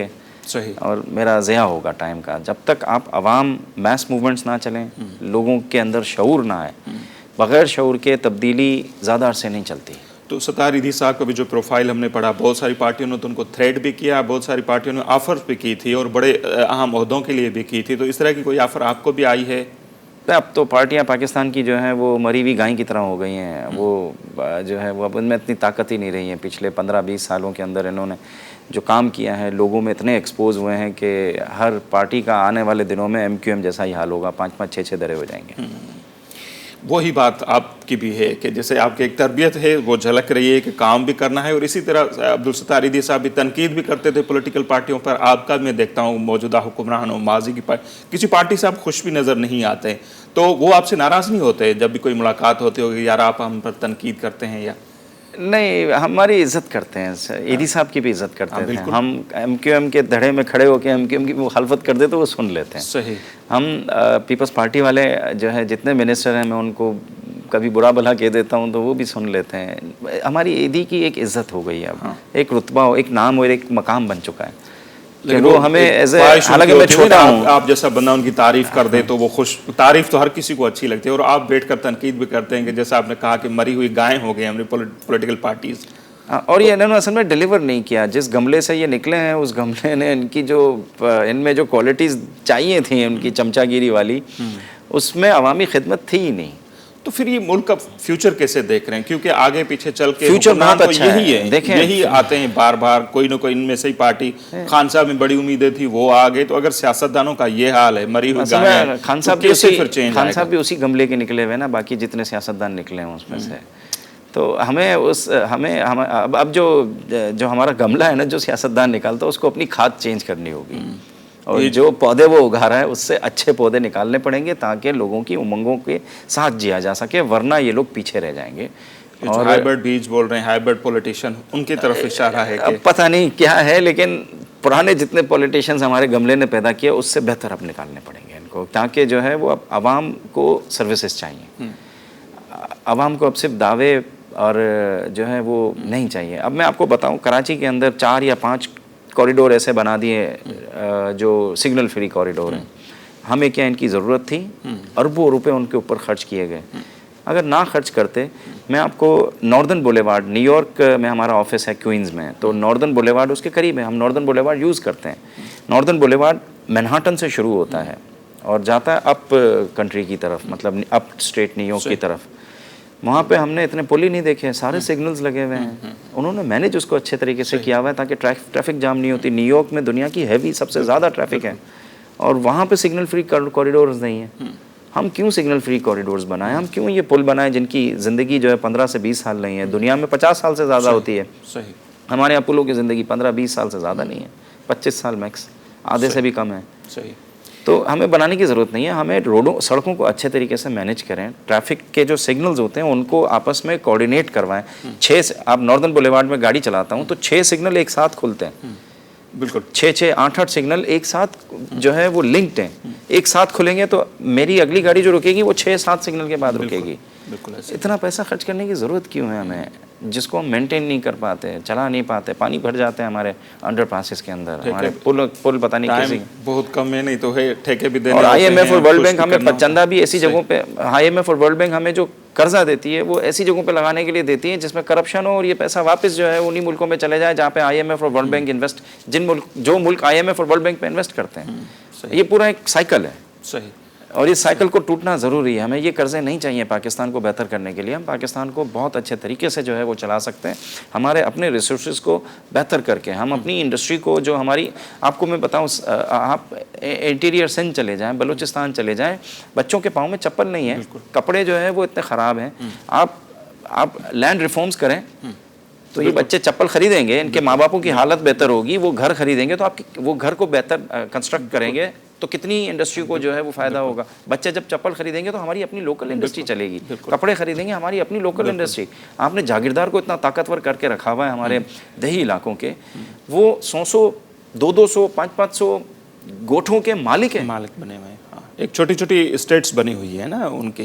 ईस्ट इंडिया कंपनी ने, जिन्होंने 1857 में इनकी दलाली की थी, उनको जागीरदार बनाया। आज तक वो हमारी असेंबलियों में बैठे हुए, खिताब मिले उनके बड़ों को, सर का, नवाब का, और जाहिर वही आज तक हमारी इंडस्ट्रियों, फैक्ट्रियों में बैठे हुए। ईस्ट इंडिया कंपनी ने जो हमारे इदारे तबाह किए थे, आज तक उन इदारों को बनने नहीं दे रहे वो। सही। और जब हम अपने इदारों को बनाएंगे तो मैं आपको गारंटी के साथ कहता हूँ, जैसे ईस्ट इंडिया कंपनी के वर्कर्स यहाँ पे नौकरियाँ करने के लिए आते थे ना, इनको आना पड़ेगा। बहुत शुक्रिया आपका फैसल ईदी साहब, और इंशाल्लाह हमारी ख्वाहिश रहेगी कि मज़ीद भी कभी टाइम दें और आपका फैमिली इंटरव्यू भी हम कर पाएँ, ज़रूर हमारी ये ख्वाहिश रहेगी। आखिर में कोई मुख्तसर सा पैगाम अगर हमारे देखने वालों को देना चाहें? बहुत सारी बातें तो उनकी आपकी उन्होंने सुनी। आपके चैनल का बहुत शुक्रिया अदा करता हूँ कि आपने मुझे इतनी इज़्ज़त बख्शी, और नसीर भाई का जो है वो शुक्रिया अदा करता हूँ कि आपने मुझे मौका दिया आपके TV पे आने का, और हमसे जो हमारे जो मसाइल हैं उनको उजागर किया। तो मैं बेइंतहा शुक्र हूँ आपके TV का, और पाकिस्तानियों से मुझे बहुत उम्मीद है, और हम में इंशाल्लाह वो कर गुजरने की सलाहियत है जो हमें सदियों से नहीं करने दी गई। बहुत बहुत शुक्रिया। सही, बहुत शुक्रिया। नाज़रीन, जनाब फैसल ईदी साहब जो ॻाल्हियूं ॿुधियूं, ॻाल्हि उहा ई आहे त पॉलिटिकल पार्टियुनि जा पंहिंजा मफ़ाद आहिनि, पंहिंजे टर्म, पर ही जेके माण्हू आहिनि इन्हनि जो हिकिड़ो ई मफ़ाद आहे त इंसानियत जी ख़िदमत कीअं कजे। आम माण्हू ख़ासि तौर ते जेको पुठिते पइजी वियो आहे उहो अॻिते कीअं अचे, सिहत जे मैदान में, तालीम जे मैदान में जेके गोल आहिनि साईं जा, उहे बि मां ज़रूरु ॿुधा। सो ईंदड़ वक़्त में ज़रूरु असांजी ख़्वाहिश हूंदी त उन्हनि सां हिकिड़ो तफ़सीलन इंटरव्यू थिए मुख़्तसर वक़्त में। कोशिशि कईसीं त मुख़्तलिफ़ मामलनि ते असीं ॻाल्हि ॿोल करे सघूं। सो हींअर वठंदासीं मुख़्तसर ब्रेक, ऐं ब्रेक खां पोइ बि असांजो जेको प्रोग्राम आहे उहो जारी रहंदो। ॿिया मुख़्तलिफ़ अहम सेगमेंट आहिनि, उहे बि यकीनन अव्हांखे पसंदि ईंदा। सो वठूं था मुख़्तसर ब्रेक।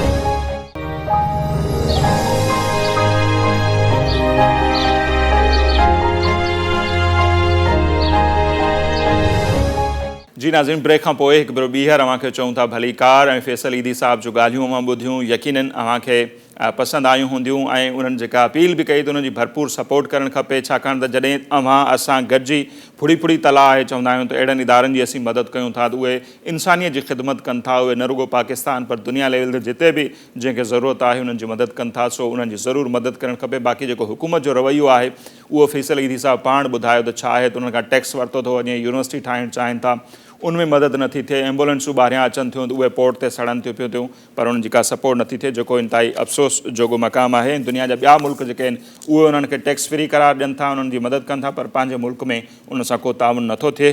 सो उहे ॻाल्हियूं ॿुधियूं, ऐं हाणे वक़्तु थियो आहे सोशल मीडिया जी जेका दुनिया आहे उन में झाती पाइण जो, ऐं मुख़्तलिफ़ वीडियोज़ अव्हांखे ॾेखारींदा आहियूं, ऐं मुख़्तलिफ़ तस्वीरूं अव्हांखे ॾेखारींदा आहियूं जेके अव्हीं असांखे मोकिलियो था। असां जेको धरती TV जो पेज आहे उन ते अव्हां जेकॾहिं मोकिलींदा त नेक्स्ट टाइम अव्हां जो बि असां ॾेखारींदासीं। सो सभ खां पहिरियां हीअ जेका तस्वीर असीं अव्हांखे ॾेखारियूं पिया, हिकिड़ी औरत आहे, उहा गार्डे ते वञे थी पई, फ्रूट खपाईंदड़ आहे, शायदि केला वग़ैरह खपाए थी पई, पर उन सां गॾु जेको उनजो नंढड़ो ॿारड़ो आहे उहो बि उन गाॾे ते मौजूदु आहे, जेको आराम करे थो पियो। ऐं हीअ जेका अमड़ आहे उहा न रुगो पंहिंजे बच्चनि जो रोज़गार करे थी पई, पर गॾोगॾु उन्हनि खे बि गॾु खणी हले थी पई। ऐं माउ आहे ई अज़ीम रिश्तो, जंहिंजी जेतिरी बि साराह कजे, उनखे ट्रिब्यूट पेश कजे, उहो तमामु घटि आहे। चवंदा आहिनि त अमड़ माउ जी जेको हिकिड़ी राति जो उजाॻो आहे, इंसान जी सॼी ज़िंदगी जेकॾहिं उनजी ख़िदमत करे सो उहो नथो लाहे सघे। सघे। सो ही तस्वीर बि उनजो मंज़र पेश करे थी। हिकिड़ी महिनतकश औरत आहे, अमड़ आहे, जेका बच्चनि जो रोज़गार बि जेका आहे करे थी पई पब्लिक में वञी करे, ऐं पंहिंजनि ॿारनि जो बि ख़्यालु करे थी पई। उनजे गॾे ते सुतल ॿारड़ो बि नज़र ईंदो हूंदो, केॾे आराम सां सुतो पियो आहे। ऐं हू जेका माउ आहे उहा बच्चनि जी जेका रोज़ी आहे उनजी तलाश में ॿाहिरि निकितल आहे। ऐं उनजे लाइ मुख़्तसर अव्हांखे इहो बि चवंदो हूंदुसि, जेकॾहिं अव्हांखे ज़रूरत न बि हुजे, अहिड़े क़िस्म जा माण्हू जॾहिं मार्केट में वेठा हुजनि, कॾहिं कोई पीरसन कुझु शयूं नंढिड़ियूं टाफियूं वग़ैरह खयूं वेठो हूंदो आहे, किथे टिश्यू पेपर वेठा खपाईंदा आहिनि, जीअं कराची जे असां ॾिसंदा आहियूं सिग्नल्स ते, तो न चाहींदे बि तोड़े अव्हांखे ज़रूरत न हुजे, पर अहिड़नि माण्हुनि जी ज़रूरु मदद करणु खपे ऐं उहे शयूं उन्हनि खां ख़रीद करणु खपनि, त जेका उन्हनि जी इज़त नफ़्स आहे उहा बि बरक़रार रहे, त असां कंहिंखां पिनूं कोन था पर मदद कयूं था। सो अहिड़ी रीति उन्हनि जी असांखे मदद करणु खपे, उन्हनि खां इहे शयूं ज़रूरु ख़र्चु करणु खपनि, छाकाणि त हू बि ज़िंदगीअ में असीं खोड़ हंधनि ते ग़लति हंधनि ते पैसा वञी ख़र्चु करे अचूं था, पर जिते ज़रूरत आहे उते उन्हनि ज़रूरतमंदनि जी ज़रूरु मदद करणु खपे। उहा मदद तॾहिं थींदी जॾहिं असां उन्हनि खां उहे शयूं ख़रीद कंदासीं। ऐं नाज़रीन, हीअ जेका ॿी तस्वीर असां वटि आहे उनजो बि तमामु घणो चर्चो ढिघे अरसे खां थिए पियो त पाकिस्तान में ख़ासि तौर ते सीपेक वारो जॾहिं खां मनसूबो शुरू थियो आहे, जेके चाइना जा माण्हू आहिनि वॾे तादाद में पाकिस्तान अचनि पिया था, मुख़्तलिफ़ प्रोजेक्ट मुल्क जे मुख़्तलिफ़ हिसनि में हलनि पिया था। हाणे त हज़ारनि जी तादाद में मुख़्तलिफ़ चाइनीज़ जेके आहिनि उहे अची चुका आहिनि। न रुॻो उहे हिते कमु कनि था, पर हाणे हितां न रिश्ता बि थियनि पिया था। मुख़्तलिफ़ कम्यूनिटियूं अहिड़ियूं आहिनि जेके चाइनीज़ जेके नौजवान आहिनि उन्हनि सां पाकिस्तान जे छोकिरियुनि जा रिश्ता बि जेके थियनि पिया। सो ही उनजी हिकिड़ी तस्वीर आहे ऐं उनखां पोइ सोशल मीडिया ते उन ते मुख़्तलिफ़ कमेंट थियनि था त ईंदड़ जेको नसल हूंदो उनजा नाला कहिड़े क़िस्म जा हूंदा। ऐं न रुॻो ही मामिलो आहे शादियूं थियनि पियूं, पर शादियुनि खां पोइ कुझु इहे बि रिपोर्टूं आयूं आहिनि त हितां खां पोइ जेके छोकिरियूं वञनि थियूं पियूं चाइना में, उन्हनि खां खोड़ सारा ग़लति कम वरिता वञनि था। ह्यूमन ट्रैफिकिंग जंहिंखे चइजे थो, इंसानी स्मगलिंग, उहा बि थियणु शुरू थी वई आहे। सो अहिड़े क़िस्म जूं ख़बरूं सोशल मीडिया ते ज़रूरु हलनि थियूं। सो जेके बि उन्हनि सां शादी करणु चाहिनि था उनजी मुकमल हिकिड़ी जांच थियणु खपे त हीउ माण्हू केरु आहे, या अव्हांखे जॾहिं चाइना वठी वेंदो त उते अव्हां सां उन्हनि जो सलूक छा हूंदो। सो उनखे बि ज़रूरु ॾिसण जी ज़रूरत आहे, छाकाणि त FIA वग़ैरह मुख़्तलिफ़ अहिड़े क़िस्म जा केस थिया। छोकिरियुनि अची ॿुधायो त उते उन्हनि खे हितां शादी करे वठी विया, उते उन्हनि खे विकिरो कयो वियो ऐं मुख़्तलिफ़ हंधनि ते उन्हनि खां मुख़्तलिफ़ जेके ग़लति कम आहिनि उहे वरिता विया। सोचे सम्झी इहो फ़ैसिलो करणु खपे। ऐं उनखां पोइ जी जेका असां वटि तस्वीर आहे उहा इहा आहे त हिकु पीरसन आहे जंहिंखे ॿकरी जा जेके 2 फर थींदा आहिनि उहे पुठियां खयलु आहिनि ऐं उनजो जेको कैप्शन लिखियलु हो, ही मुज़फ़राबाद आज़ाद कश्मीर जो जर्नलिस्ट आहे अमीरुद्दीन मुग़ल साहब, उन्हनि इहा तस्वीर रखी पंहिंजे पेज ते ऐं ॾेखारियो हो त ही माण्हू जेको आहे उनजो जानवरनि सां जेको प्यार आहे उहो केतिरनि ई किलोमीटरनि ताईं माल खे चारण जे लाइ पंधु पाण सफ़र करे थो, पर जेके नंढड़ा फर थियनि था उन्हनि खे पाण सां गॾु खणे थो, जीअं उनखे उस खां बि बचाए सघिजे।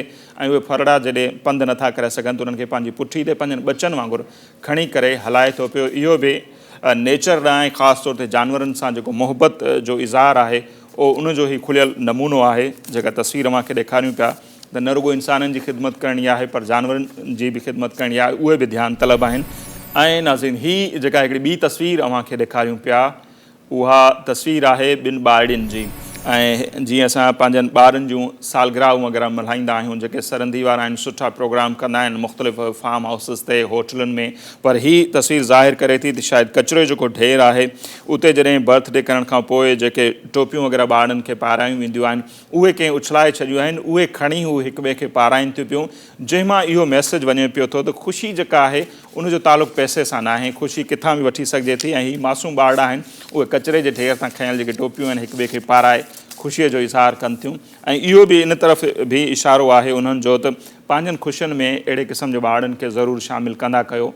ऐं खोड़ हंधनि ते त हाणे ईअं थिए थो, सोशल मीडिया जे थ्रू असांखे ख़बर पवे थी त खोड़ माण्हू अहिड़ा आहिनि जॾहिं उन्हनि खे पहिरीं का सैलरी मिले थी, फुटपाथ ते वेठल जेके ॿार आहिनि उन्हनि खे वठी वञी कंहिं सुठे होटल में माण्हू मानी बि खाराइनि था, उन्हनि खे गिफ्ट बि वठी ॾियनि था ऐं उन्हनि जी मुकमल सार बि रहनि था। इहो ई इंसानियत जो जज़्बो आहे जंहिंखे असांखे अॻिते वधाइणु खपे। सो ही तस्वीरूं वग़ैरह ॾेखारण जो मक़सदु इहो ई हूंदो आहे त जीअं अव्हां मुंहिंजा बि कंहिं दोस्त में अहिड़े क़िस्म जो जज़्बो जागे ऐं हू इंसानियत जी ख़िदमत करे ऐं जेके बि साह वारा आहिनि उन्हनि जी सार लहे।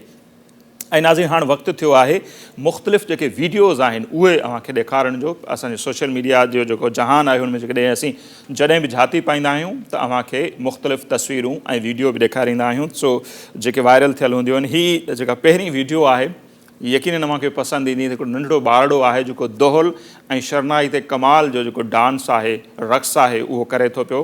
हीअ अव्हां ॾिसो ऐं अव्हां उनखे इंजॉय कयो, असां इंजॉय कयो आहे ऐं असां गॾु ॿीहर कयूं था त दोहल ऐं शरनाए ते हिन ॿार जो जेको रक़्स आहे उहो ॾिसण वटि आहे। सो ई ऐं उन ते ई गुरु रजनेश जी मूंखे हिकिड़ी चवणी यादि थी अचे त जेकॾहिं अव्हां रक़्स नथा करे सघो, अव्हां बांसुरी नथा वॼाए सघो, अव्हां ॻाए नथा सघो, तव्हांजो दुनिया में अचण ई फज़ूल आहे। सो दुनिया जा अज़ीम माण्हू उहे आहिनि जेके मधुर धुनूं तरतीब ॾियनि था, जेके ॻाइनि था, रक़्स कनि था ऐं जेको आहे मौसीक़ी सां लॻाव रखनि था, छाकाणि त इहे शयूं अहिड़ियूं आहिनि एक्टिविटीज़ जेके अव्हांखे ख़ुशि रखनि थियूं, अव्हांजी उमिरि वधाइनि थियूं। सो यकीननि अव्हांजो बि चाह हूंदो, जेकॾहिं रक़्स नथा करे सघो त गाना ॿुधण जो ज़रूरु हूंदो ऐं हर कोई ॻाईंदो बि आहे पंहिंजे लेखे। सो इहे माण्हू खे ख़ुशि करण जे लाइ अहिड़े क़िस्म जी एक्टिविटीज़ तमामु ज़रूरी आहिनि। नंढड़े जे रक़्स खे असां तमामु घणो पसंदि कयो, यकीननि अव्हांखे बि पसंदि आयो हूंदो, उन्हनि जो रक़्स, उन्हनि जी डांस पसंदि आई हूंदी।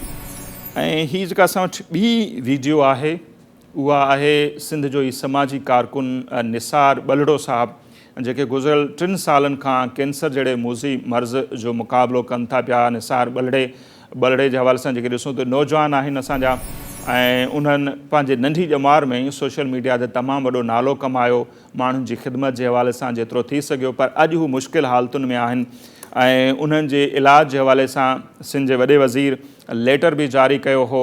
कराची जी वॾी इस्पताल आहे उतां खे उनखे ऐं शुरूआती तौर ते उनजो इलाजु उते थियो बि सही, पोइ उन लेटर खे जेको आहे इस्पताल जी इंतिज़ामिया मान न ॾिनो ऐं हींअर उनजो इलाजु नथो थिए। हुन ही अपील कई आहे, सोशल मीडिया ते ही वीडियो काफ़ी वायरल थी आहे। हुनजी कंडीशन तमामु घणी ख़राबु आहे ऐं हींअर जेको डॉक्टर ॿुधाइनि पिया था त निसार बलड़े खे ॿाहिरि ख़ासि तौर ते अमेरिका में इलाज जी ज़रूरत आहे। उन तक़रीबन 80 लख खां 1 करोड़ जी ज़रूरत आहे। सिंध गवर्नमेंट खे ज़रूरु अॻियां अचणु खपे, उन्हनि जे लाइ 1 करोड़ खां माना नथो रखे। जेकॾहिं कंहिं इंसान जी ज़िंदगी बची पवे थी, ज़रूरु उनजी मदद करणु खपे। ऐं खोड़ सारा सरंदी वारा बि असां वटि मौजूदु आहिनि, उन्हनि खे बि निसार बलड़े जी मदद करणु खपे। फेसबुक ते जेकॾहिं अव्हां वेंदा, ट्विटर ते निसार बलड़ो अव्हां लिखंदा त उते उन्हनि जे जेके पोस्टूं आहिनि पियल आहिनि, उनजा बैंक अकाउंट जा जेके तफ़सील आहिनि उहे बि पियल आहिनि। ऐं असां बि कोशिशि कंदासीं त स्क्रीन ते उहे अव्हांखे ॾेखारियूं त जीअं अव्हां मोबीकेश थ्रू, बैंक जे थ्रू उनजी मदद करे सघो। ऐं 6-7 करोड़ माण्हू हिन सूबे में रहूं था, जेकॾहिं रुपयो बि असीं गॾु कयूं, जेकॾहिं असां वटि इंसानियत आहे त करोड़े रुपया गॾु थी सघनि था ऐं असां कंहिंजी ज़िंदगी बचाए सघूं था। सो अहिड़े अमल में असांखे अॻिते अचणु खपे। इन सां न रुगो कंहिंजी ज़िंदगी बची पवंदी, पर असांजो जेको रब आहे उहो बि असांखां राज़ी थींदो। ऐं हाणे नाज़रीन ही कुझु ॿियूं तस्वीरूं बि अव्हांखे ॾेखारींदासीं स्क्रीन ते। अव्हांखे ॿुधाईंदा हलूं त ही नौजवान आर्टिस्ट आहिनि भीमराज कोहली साहिबु। खिपरे सां उन्हनि जो तालुक़ु आहे, खिपरे शहर सां। ऐं खिपरो हूअं त चवंदा आहियूं त हसन दर्शु सुठो आहिनि त सारी सिंध पीढ़ीअ जो पाचो, सॼी सिंध सॼी दुनिया असांजी पंहिंजी आहे, पर मुंहिंजो तालुक़ु बि खिपरे शहर सां आहे। सो मूंखे ख़ुशी थी जॾहिं भीमराज कुमार जूं असां इहे तस्वीरूं ॾिठियूं, ख़ासि तौर ते उनजा जेके मुजस्मा आहिनि, तस्वीरूं बि मुजस्मा तस्वीरूं सोशल मीडिया ते वायरल थियूं त असां ॾिठूं त मिटी मां हू मुख़्तलिफ़ मुजस्मा ठाहे थो, जीअं वारी मां मुजस्मा ठाहिबा आहिनि। सो हींअर ताईं उन्हनि तक़रीबन 150 खां वधीक मुजस्मा ठाहिया आहिनि मुख़्तलिफ़ शख़्सियतनि जा ऐं मुख़्तलिफ़ जानवरनि जा ऐं मज़हबी हिसाब सां बि उहे ठाहींदा रहनि था। सो उन्हनि सां असां टेलीफोन ते ॻाल्हि ॿोल कंदासीं त हीअ उन्हनि खे शौक़ु कीअं आयो ऐं कीअं उनखे इन जी पज़ीराई वग़ैरह मिले पई जॾहिं उन्हनि जूं तस्वीरूं ही सोशल मीडिया ते वायरल थियूं आहिनि। भीमराज साहिबु नमस्ते। जी ओम नमस्ते। ख़ुशि हुजो अव्हां ऐं तमामु घणी ख़ुशी थिए पई सोशल मीडिया ते अव्हांजे कम खे ॾिसी करे। सो पहिरियां अव्हांखे ॼाणणु चाहींदासीं शुरूआति में इहो त इहे मुजस्मा साज़ी जो जेको अव्हांखे शौक़ु आहे उहो कीअं पैदा थियो, बाक़ाइदा अव्हां उनजी तरबियत वरिती आहे या पंहिंजे लेखे ईअं ठाहिण अव्हां शुरू कया? जी साईं, ही जेको मुजस्मा साज़ी ठाहिण में इहो बचपन खां वठी मुंहिंजो शौक़ु रहियो आहे। ऐं ही तक़रीबन जीअं पढ़ंदो हुउसि 5वीं क्लास में, उते माना क्लासनि में पेन ऐं स्लेट ते का शिकलूं वग़ैरह ठाहींदो हुअईं। उनखां पोइ वरी पेंसिल ऐं कापियुनि ते बि का शिकलूं या पेंटिंग वग़ैरह कंदो हुअईं। उनखां पोइ वरी आहिस्ते आहिस्ते वो 8 सालनि जी उमिरि में मूं वरी मुजस्मा ठाहिणु शुरू कया। मुजस्मा मूं मिट्टी जा मुजस्मा ठाहिणु शुरू कया। मिट्टी जा मुजस्मा ठाहींदे मूं काफ़ी मिट्टी जा मुजस्मा ठाहिया। हुन में सीमेंट थियो, प्लस पेरस थियो ऐं मेट थी। ऐं पोइ वरी सीमेंट जे मुजस्मा ठाहिण जो मूं वटि तौर तरीक़ो कोन हो। हुनजी मूं वरी उस्तादी वरिती आहे। उहो मुंहिंजो उस्तादु आहे सर जयराम दास, उहो आहे टंडो अलियार में रहंदा आहिनि। ऐं अॼु ताईं बि कोशिशि करां पियो ऐं महिनत कयां पियो ऐं मुजस्मा ठाहियां पियो।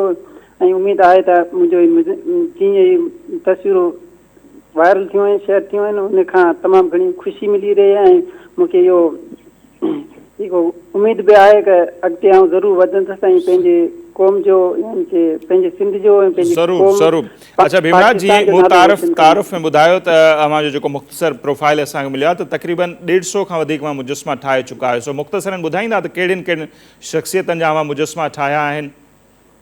जी जी सर बिल्कुलु उहा ॻाल्हि इहो आहे त मूं 150 खण मुजस्मा ठाहे चुको आहियां। उन में काफ़ी मिटी जा मुजस्मा हुआ, छाजे करे त मिटी जा मूं मुजस्मा जाम ॾही ॾही विया, उन जे करे असांजा घर कचा ऐं मतिलबु जॻह न हुअण करे बारिश में पुसी ॾही विया। घणा तंहिंमें पखी तोड़े जनावर यानी माण्हू ऐं ॿिया केतिरे क़िस्मनि जा मूं जाम तस्वीर ठाहियूं हुयूं। मतिलबु हींअर मौजूदु काफ़ी मौजूदु आहिनि, काफ़ी कोन आहिनि, ॾही वियूं आहिनि। सही। अच्छा, को ऑर्डर वग़ैरह अञा ताईं अव्हांखे मिलियो आहे त कंहिं पंहिंजो मुजस्मो कंहिंजो ठारायो हुजे या अव्हांखे ऑर्डर ॾिनो हुजे त ठाहे ॾियो?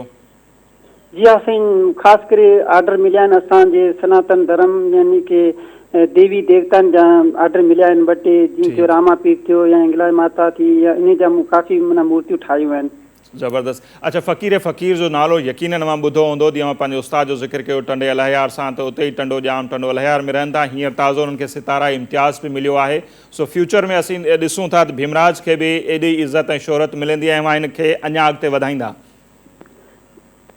जी सर, इहो बि आउं चवणु चाहियां थो कि फ़क़ीर खे बिल्कुलु मूं ॾिठियूं आहिनि त फ़क़ीर जो कम भी तमामु मूंखे मुतासिर करे थो ऐं घणो फ़क़ीर जो कम जी पैरवी भी कयां थो, घणो माना तमामु घणी पैरवी कयां थो, उन्हनि जी जहिड़ियूं शयूं ठाहिण जी कोशिशि कयां थो।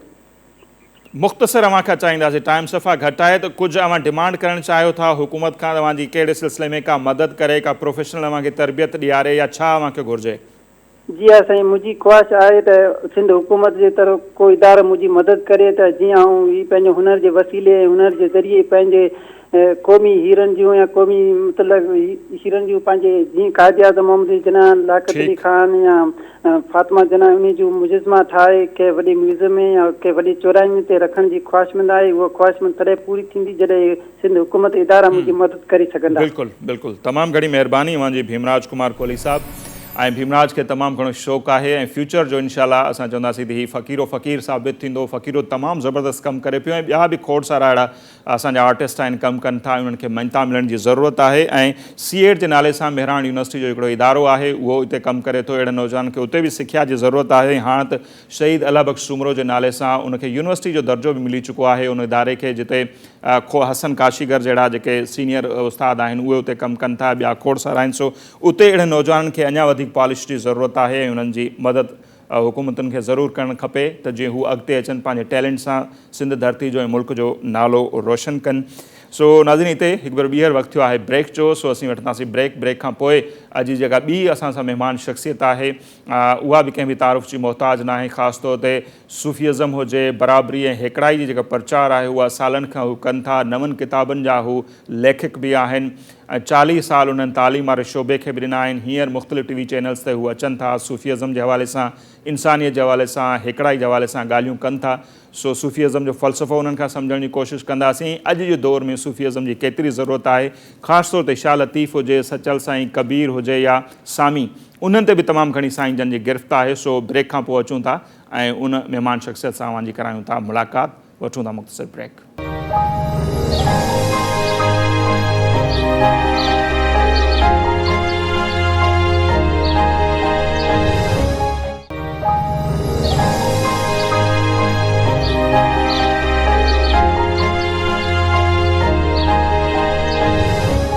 जी नाज़रीन, ब्रेक खां पोइ हिकु भेरो ॿीहर अव्हांखे द मॉर्निंग ऑफ धरती में भलीकार चऊं था। ऐं अॼु जी जेका हींअर असांजी महिमान शख़्सियत आहे उन जे हवाले सां मुख़्तसर आउं ॿुधाईंदो हलां। तारुफ़ चाहे उन्हनि जी शख़्सियत जा खोड़ पहलू आहिनि, तमामु उन्हनि जो हिकिड़ो डिघो प्रोफाइल आहे। जेकॾहिं उन ते ॻाल्हाइणु चाहियूं त असांजो टाइम महदूद आहे, उन में ई गुज़री वेंदो। मुख़्तसर अव्हांखे हिंट ॾींदो हलां, पोइ जल्द उन्हनि सां मुलाक़ात बि करायां थो। त साईं राइटर आहिनि, TV जा होस्ट आहिनि ऐं सुठा मतिलबु ईअं करणी जे ट्रांसलेशन जे हवाले सां उन तमामु घणो कमु आहे। तालीम जे मैदान में साईं जन जूं तमामु घणियूं ख़िदमतूं आहिनि ऐं उन्हनि सभिनी जेके ही तारुफ़ उन्हनि जा मुख़्तसर अव्हांखे ॿुधाए पियो, उन्हनि खे जेकॾहिं मथां उन्हनि जो को तारुफ़ आहे उहो आहे असां जहिड़े हिन मौजूदा जेको माहौल आहे, सोसाइटी आहे, मुल्क आहे, उन में सूफ़िज़म, हिकिड़ाई, बराबरी जी जेका आहे उहे प्रचार कंदड़ आहिनि। साईं असांजा केस नागपाल साहब जेके आहिनि उहे मौजूदु आहिनि स्टूडियो में। घणो वक़्तु नथा वठूं, उन्हनि जी मुलाक़ात अव्हां सां करायूं था।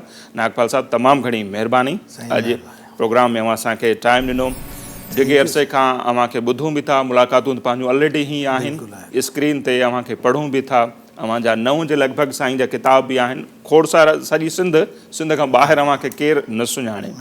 सो असांजो हीअ आहे न्यूज़ मॉर्निंग शो। सो कोशिशि कंदासीं, टाइम घटि आहे, सो जेके अहम टॉपिक आहिनि उन्हनि ते अचूं। ज़रा खोड़ माण्हू ॼाणणु चाहींदा हूंदा त हीअ जेका अॼु अव्हांजी ज़ाहिर नेचर त हिकिड़ी कुदरत जे तरफ़ां हूंदी आहे, हीअ सूफ़िज़म न जेको अव्हांजो लाड़ो थियो बराबरी ॾांहुं, हिकिड़ाई ॾांहुं, लतीफ़ अव्हांखे अट्रैक्ट करे थो, बुले बि करे थो, कबीर बि करे थो, बिटाई बि करे थो, इहो लाड़ो अव्हां न कीअं आयो? को ख़ानदान में अहिड़ो माण्हू हो, नंढपण खां का अहिड़ी तरबियत थी, इहा कीअं थी? हितां शुरूआति कयूं था, पोइ वाह वाह, जवाब तव्हां ॾेई चुका। हिन में मुंहिंजी का कंट्रीब्यूशन कान्हे। मां हिकिड़े अहिड़े फैमिली में पैदा थियुसि जंहिंमें रुगो वननेस सेखारी वेंदी, यानी गुरु नानक, कबीर ऐं लतीफ़, हीअ 3 नाला। वॾे हूंदे मां जेकॾहिं सिखियो त उहो बुद्धा खां, मतिलबु जरकाए छॾियऊं। छा आहे त जेको हिते वारी तकलीफ़ आहे उहो मुख़्तलिफ़ मज़हबनि में माण्हुनि खे विरायो, वरी उनजे फ़िक़नि में विरायो, वरी लैंग्वेजिस में विरायो। These are the enemies of oneness. बिल्कुलु तव्हां पंहिंजी ज़ात खे सुञाणो, जरकी पवंदा। बिल्कुलु किसो ई मुख़्तसर। हाणे इन जा सवला सिंधीअ में जेकॾहिं के त आहिनि त उहे लतीफ़ सरकार वटि आहिनि। सो ही, सो हू, सो अजल, सो अल्लाह, सो प्री, सो पसा, सो वेरी, सो वाहरू। वाहरू, बिल्कुलु, वाह ॾसींदड़, बिल्कुलु। जेॾां कयां परख तेॾां साहिब साम्हूं। बिल्कुलु। त अहिड़ी नंढे हूंदे जी तरबियत। ॿियो मुंहिंजो फादर स्वामी सुंदरदास जन, उहे सूफ़ी आहे, प्रैक्टिकल सूफ़ी आहे, त उहो जेनेटिकली ट्रांसफर बि थियनि। वरी माहौल जी मूं चुम त 3 शख़्सियतुनि मूंखे, हाणे सामी खे त नथो सम्झो वञे। असां ॿार आंदासीं त सामी घर ॾे पढ़ी ॿुधाईंदा, या असांखे थोरो घणो दर्सी किताबनि में कुझु पढ़ायूं तमामु। ऐं मां सोचां पियो, मूंखे पंहिंजे बुज़ुर्ग दोस्त आगा सलीम साहिब जिन चयो त सिर्फ़ु तूं ई सामी ते कमु करे सघें थो। त उहो कमु बहरहाल पोइ मूंखे शौक़ु त ॾाढो आहे, पर ॾिसां थो मां केतिरो हिते ॿुधो नथो वञे, उनखे पसंदि नथो कयो वञे। हाणे इहा हुन में जेके शयूं आहिनि उहे थोरो हिंदी ॿोली जे करे ढकिजी वञनि थियूं, ऐं उनखे एतिरो ख़्याल सां नथो पढ़ियो वञे। न त ख़ालिक ख़ल्क़ में ऐं ख़ल्क़ वसे ख़ालिक में। हाणे ही बाबा फरीद जो एक्चुअली दोहो आहे। फरीदा ख़ालिक ख़ल्क़ में, ख़ल्क़ वसे रब मां है, मंदा किसनो जाणीअ तुझ बिन कोई न आहे। हुन खां सवाइ ॿियो को आहे ई कोन, त मां मंदो कंहिंखे चवां। त इहा ख़ल्क़ ख़ालिक में, ख़ालिक ख़ल्क़ में, हीअ सामी जी लाइन आहे। त ॿियो हुन अहिड़ो टच कयो आहे माण्हू खे वननेस जी तरफ़ आणण खां। चई पत्थर पूजा कनि, देव न ॾिसनि देह में। देव यानी ख़ालिक, उनखे पंहिंजी देह में नथा ॾिसो, पत्थर खे वेठा था। सही। ऐं कबीर जो त मशहूरु आहे त दुनिया बड़ी बावरी, पत्थर पूजने जाए, घर की चाकी कोई न पूजे, जिसका पीसा खाए। त वननेस जेसि ताईं माण्हू खे सम्झ में न ईंदी, उहो रुगो हिंदू मुस्लमान नथो चवां, सॼी दुनिया जे तव्हां पैदाइशी इंसान आहियो। हाणे हीअ ॻाल्हि कंहिंखे बि यादि कान्हे। तव्हां वटि त सर्टिफिकेटनि लाइ जिते बि वेंदो फॉर्म लिखियो पवंदो रिलीजन। यूनिवर्सिटी में मूं लिखी छॾियो ह्यूमनिज़म। त मूंखे सॾु करे चऊं त बाबा तुंहिंजो रिलीजन कहिड़ो आहे? मतिलबु ह्यूमनिज़म। इहो कहिड़े दुनिया में आहे? मतिलबु मुंहिंजी दुनिया में आहे। त इन दुनिया खे त कोई सम्झे ई नथो न। तव्हां पैदाइशी इंसान आहियो, यकीन नथो अचेव त नओं ॼमंदड़ ॿारु खणी ॾिसो। सही। ॿुधायो हू केरु आहे? तव्हां जेको उनखे नालो ॾींदा, जेको मज़हब ॾींदा, जेका ॿोली फिको ॾींदा, उहो थी वेंदो। रब बंदो पैदा थो करे, बंदे दा पुत्र बन। अच्छा, हिते हाणे बहस आहे, हिते वरी अमर जलील साहिब जो मूंखे जुमिलो यादि थो अचे। उन्हनि ते हिकिड़ी वॾी ॻाल्हि कई आहे, उनखे ई जेकॾहिं हुन चयो थी जेको उथंदे ई माण्हू खे, ज़ाहिर हर कंहिंजो मज़हब बि आहिनि, असांजे बांग ॾींदा आहिनि कन में। अमर जलील साहिब चए थो माण्हू खे छॾे ॾियो, शुरू में हुन ते न था पियो त तव्हां केरु आहियो, जॾहिं हू पाण बालिग थिए हू पाण डिसाइड करे त मूंखे छा करिणो आहे। पर हिन मुल्क में त ॾाढो ॾुखियो आहे, पर मुमकिन ई न आहे साईं। दुनिया में इहो मुमकिन थी सघे थो त ॿार ते छॾियो। हा, दुनिया में इहो केतिरनि मुल्कनि में आहे। हा। ॻाल्हि इहा आहे न त हाणे अमर जली जो तव्हां ज़िक्र कयो आहे त मुंहिंजो साईं पंहिंजो आहे तमामु, ऐं ज़ाहिर आहे मां हुनजो फैन आहियां, बसि मां त इहा ई हैसियत रखंदो आहियां। त साईं जेको चवंदो आहे त 5 मिंट बि तव्हां ॿार खे आज़ादु नथा छॾियो, सही, हू ॼाए ॼम खां। पर मां एतिरो चवंदुमि त ठीकु आहे, भला हाणे मूंखे बि त अहिड़े माहौल में परवरिश ॾिनी वई आहे न, ईअं न आहे। मां हिन लाइ अर्ज़ु कंदुसि, हिन में सिर्फ़ु इहो वाधारो कंदुमि त तव्हां पंहिंजो पेरेंटल मज़हब या उहे ॻाल्हियूं खणी, छो तव्हांजे ज़हन आज़ादु न आहे। हीअ ॻाल्हि मां वराए चवंदुसि, जेकॾहिं तव्हांजो ज़हन आज़ादु आहे, एजुकेशन जो मतिलबु छा आहे, तालीम जो मतिलबु क्रिटिकल थिंकिंग आहे, शऊर, आगाही, क्रिटिकल एनालिटिकल थिंकिंग आहे। हाणे उहा असां कयूं नथा। जीअं असांखे पढ़ास, वी आर पेरेंट्स, यानी रूहानी तरह, मज़हबी तरह ऐं बुकिस तरह। मां 40 साल प्रोफेसर थी पढ़ायो आहे, अॼु बि विज़िटिंग प्रोफेसर आहियां यूनिवर्सिटीज़ में, पढ़ाईंदो आहियां। अफ़सोस कहिड़ी ॻाल्हि जो आहे, ऐं मां जेका शइ ट्रांसफ़र करणु चाहियां थो उहा थिंकिंग आहे।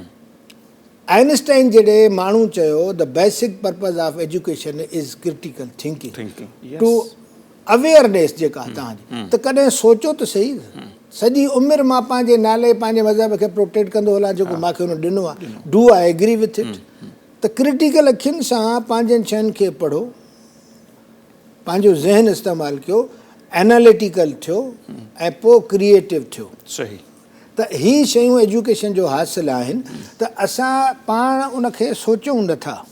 जीअं मां चवां थो, ऐं सचाई सां, पंहिंजे अंदर जी सचाई सां चवां थो, त मुंहिंजो ही जेको वननेस जो, तौहीद जो मोहिद आहियां मां, मज़हब आहे, उहो कहिड़े बि हंधि जज चैलेंज कयो वञे, आउं साबित करे सघंदुसि त तव्हां इंसान आहियो, इंसान खे इंसान ई सम्झो, ऐं न रंग, न नस्ल, न मज़हब, न क़ौम, न फ़िके जो माण्हू हर हंधि माण्हू आहे। छो माण्हू जा जज़्बा साॻा आहिनि। माण्हू खे बुख लॻे थी, निंड अचे थी, रोज़गार घुरिजे, बच्चनि सां प्यार आहे, त पोइ माण्हू में तफ़रीक़ छो था कयो? सही। का हिकिड़ी ॻाल्हि ॿुधायो। अच्छा, ऐं हीअ ॿोली मां सिखी आहे कुदरत खां। हाणे मुंहिंजो डेवलप माइंड ॾिसो कीअं वननेस खे सम्झे थो। हाणे ख़ुदा ॻाल्हाए थो, असां ॿुधूं नथा न। साईं ख़ुदा न ॻाल्हाईंदो आहे। हाणे मां साबित थो कयां त ख़ुदा ॻाल्हाए, ॿुधो हुनजी ॿोली तव्हां ॿुधो न साईं। सुबुह जो सिजु उभिरे थो, हवाऊं लॻनि थियूं, वण मेवो ॾियनि था, पाणी ज़िंदगी ॾिए थो। सही। इहो हिंदू लाइ आहे सिर्फ़ु, इहो मुस्लमाननि लाइ न आहे। हाणे मींहुं पवंदो आहे त ईसाइनि जे घर में पवंदो, सही। उस ईंदी आहे त रुॻो मुस्लमाननि जे घर में ईंदी आहे। हाणे जेकॾहिं ईअं न आहे त इहा वननेस जी ॿोली काफ़ी न आहे। जॾहिं हू सभिनी लाइ आहे, त मां सभिनी लाइ सोन आहियां। सही। जेको बि मुंहिंजे मदद जे लाइक़ु आहे, मां हुनजी मदद कयां। साईं हाणे मदद रुॻो हड़ो वणा इतफ़ाक़ सां ॻाल्हि निकिती आहे। मां सुबुह शेयर कयो आहे फेसबुक ते। अॼु जे दौर में, यानी कंप्यूटर जे दौर में, मदद ॾिसो।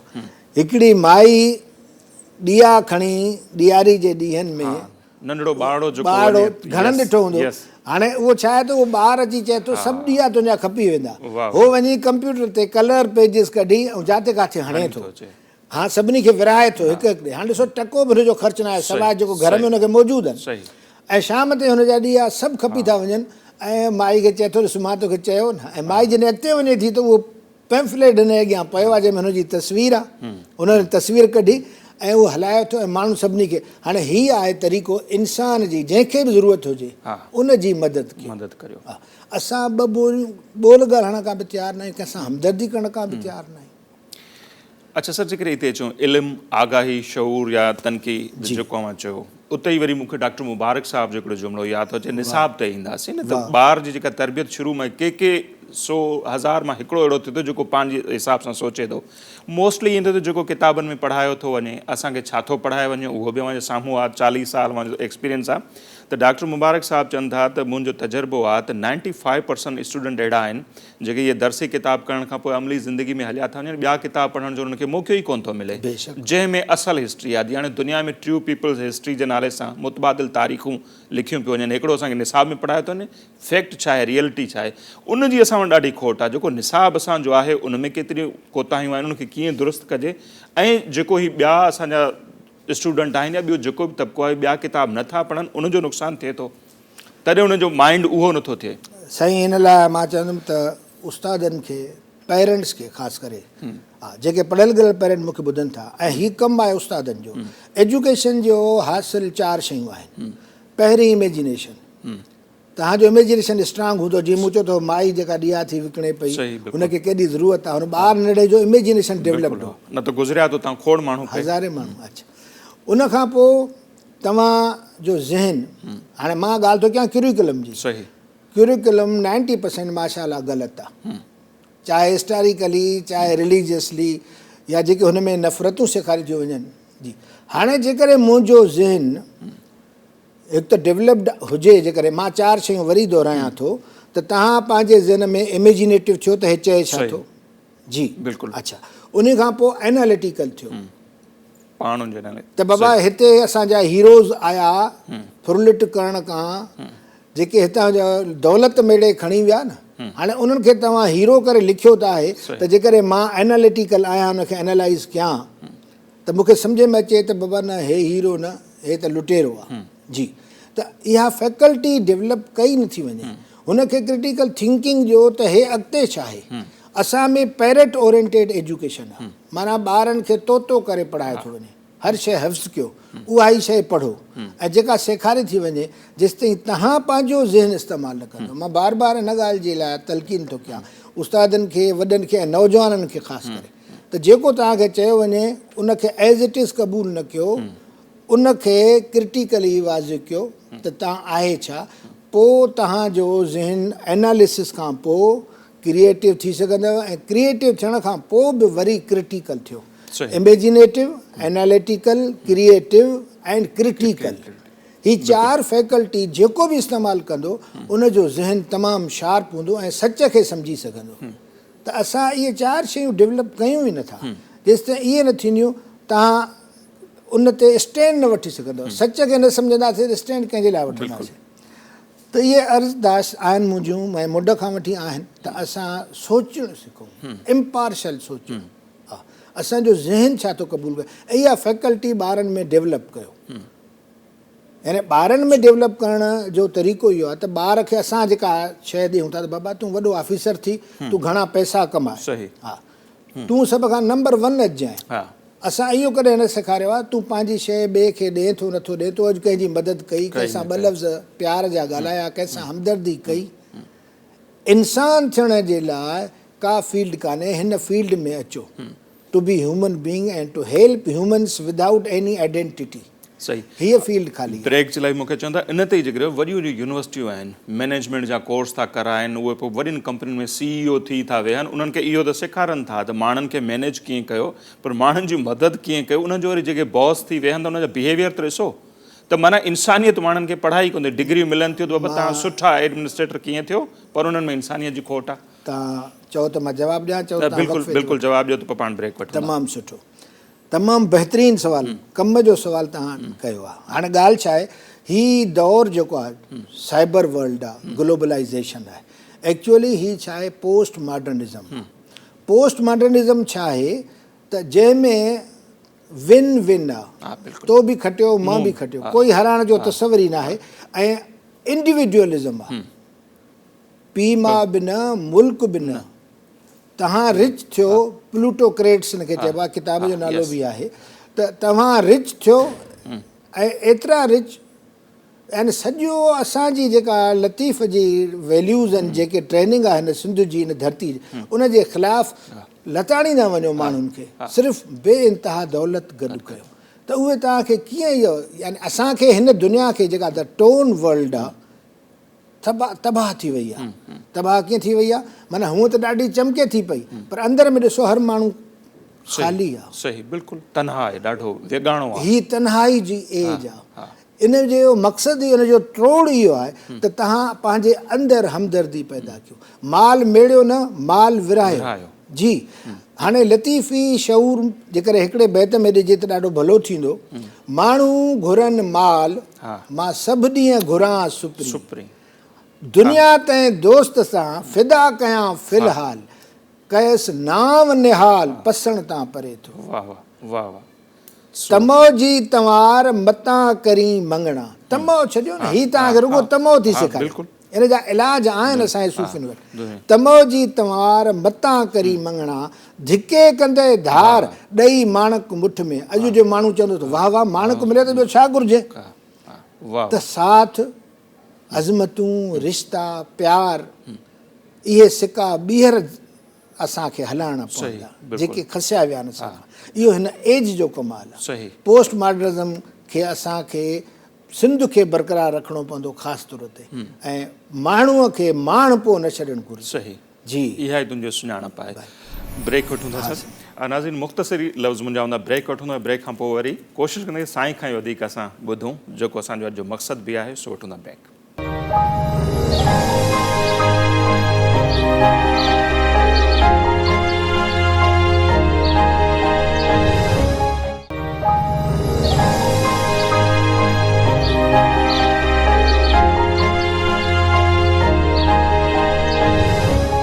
जी नाज़रीन, ब्रेक खां पोइ हिकु भेरो ॿीहर मूंखे भलीकार चऊं था प्रोफेसर के.एस. नागपाल साहब, उहे असां सां मौजूदु आहिनि ऐं खोड़ सुठियूं ॻाल्हियूं थियनि पियूं। यकीनन मां उन्हनि खे इंजॉय कंदा हूंदा, उन्हनि खे सिखणु वरी ॻाल्हि आहे, जेको मक़सदु बि आहे। ऐं असांजी कोशिशि आहे त साईं जो हिकिड़ो असां सिलसिलो शुरू कयूं, रिक्वेस्ट तव्हांखे कई आहे त थोरो घणो अञा क्लिप जेके आहिनि उहो प्रोग्राम जो हिसो कंदा। मक़सदु उहो ई आहे न, जेके शयूं भला असांजे निसाब में न आहिनि, फैमिली पंहिंजे ॿारनि खे टाइम नथी ॾेई सघे, भला हिकिड़ो मीडियम आहे सुठो, जंहिंजे थ्रू असां इंसानियत जी ख़िदमत, जेकॾहिं 2 माण्हू 4 माण्हू इन लाइन ते अची वञनि, अवां बि सोशल मीडिया ते बि सुठो कमु कयो पिया, हिकिड़े TV चैनल ते लिखो बि पिया मुसलसल। अच्छा, इहा ई ॻाल्हि जंहिं ते असां माण्हू वेगाणो थी वियो आहे, जीअं असां चयो, जेको वेगाणप खां पोइ जा जेके नतीजा आहिनि, नौजवान डिप्रेशन जो शिकार, एंज़ाइटी, उनखां पोइ ज़िंदगी खां बेज़ारी, पोइ आख़िर में ख़ुदकुशी ताईं वञी ॻाल्हि पहुचे थी। ऐं असां जहिड़े मुआशिरे में त साइकाटिस्ट वग़ैरह जो त उनजो कॉन्सेप्ट ई कोन्हे। एॾी आबादी में केतिरा डॉक्टर आहिनि ऐं घणनि माण्हुनि खे ख़बर आहे त इहा मूंखे एंज़ाइटी आहे या छा आहे, ऐं माण्हू तबाह था थी वञनि। इहा वेगाणप जेका अचे थी, उनजो इलाज बि इहो ई आहे। वाह वाह, न हिनखे बिल्कुलु क़बो वास। मां इहो एग्ज़ैक्टली साॻियो ई लिखियो आहे त हिन साइबर वर्ल्ड इंसान खे वेगाणो करे छॾियो आहे, ऐं उहो वेगाणो उदासी थी करे उहो ख़ुदकुशी करे थो।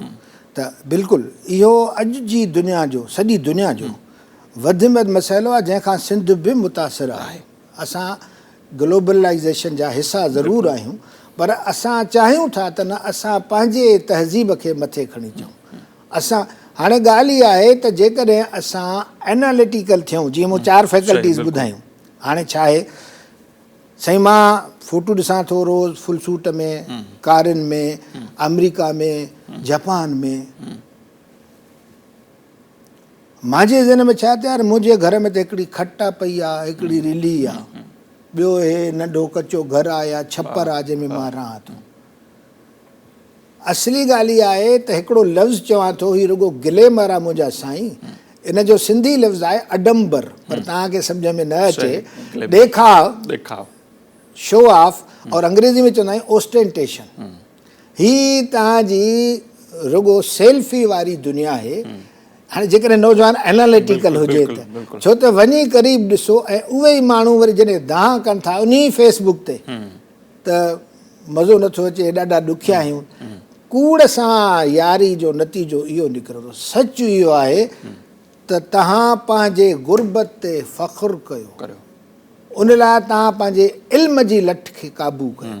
जी सही। हा, मां इतफ़ाक़ सां मारवी ते लिखां पियो, थर में मेलो थो थिए, उहे घुराइनि था, त मारवी मुंहिंजो आइडियल कैरेक्टर आहे, जेको जंहिंखे सभिनी ते, ऐं लतीफ़ कमाल करे छॾियो आहे, कमाल करे छॾियो आहे हिकिड़े कैरेक्टर सां। जी, त ई न मारुनि रीत जो सेण मटाइनि सोन। त असांखे पंहिंजे कारा करायुनि में सोन असांखे सूए मातम। वाह वाह। ही जेके मां धागा ॾिना आहिनि, उमिरि खे चए हिकु हिकु धागो लख जो आहे, बिल्कुलु तुंहिंजा ज़ेवर टको बि न लहनि जे सां। त ग़रीबी ते फ़ख़ुरु कयो, इंसानियत जी ख़िदमत करण ते फ़ख़ुरु कयो, पाण खे अडंबर में आणे ठठ ठाह ते फ़ख़ुरु न कयो त ही सभु अंदरि जा ख़ाली अथव, पंहिंजी ज़िंदगी न विञायो। हा, जेकॾहिं तव्हां वटि 10 रुपया आहिनि, हाणे मां हीउ नुस्ख़ो प्रैक्टिकल ॿुधायां थो, दोस्त करे ॾिसनि भली।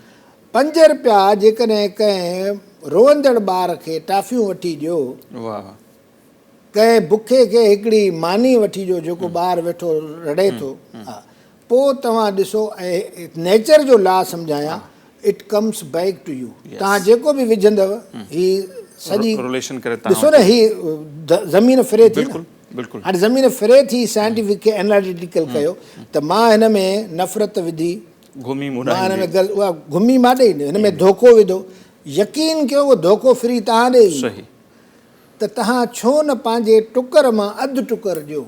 हा, पखियुनि खे दाणो विझो, जीउ पाणी खारायो। पीआरो, माण्हुनि खे मुस्कुराए ॾिसो, सुठी सलाह ॾियो। ॼणे जब त खोड़े मिल्कियत न आहे त ख़ैर आहे। बेगर्स थी पियो। तव्हांखे ख़ुशि रहणो आहे त ॿिए खे ख़ुशि कयो, तव्हांखे दौलतमंद थियणो आहे त पंहिंजी थोरी दौलत विराए ॾिसो, उहा मोटी तव्हां ॾे ॾियणी थी। रब सां तिजारत कयो न।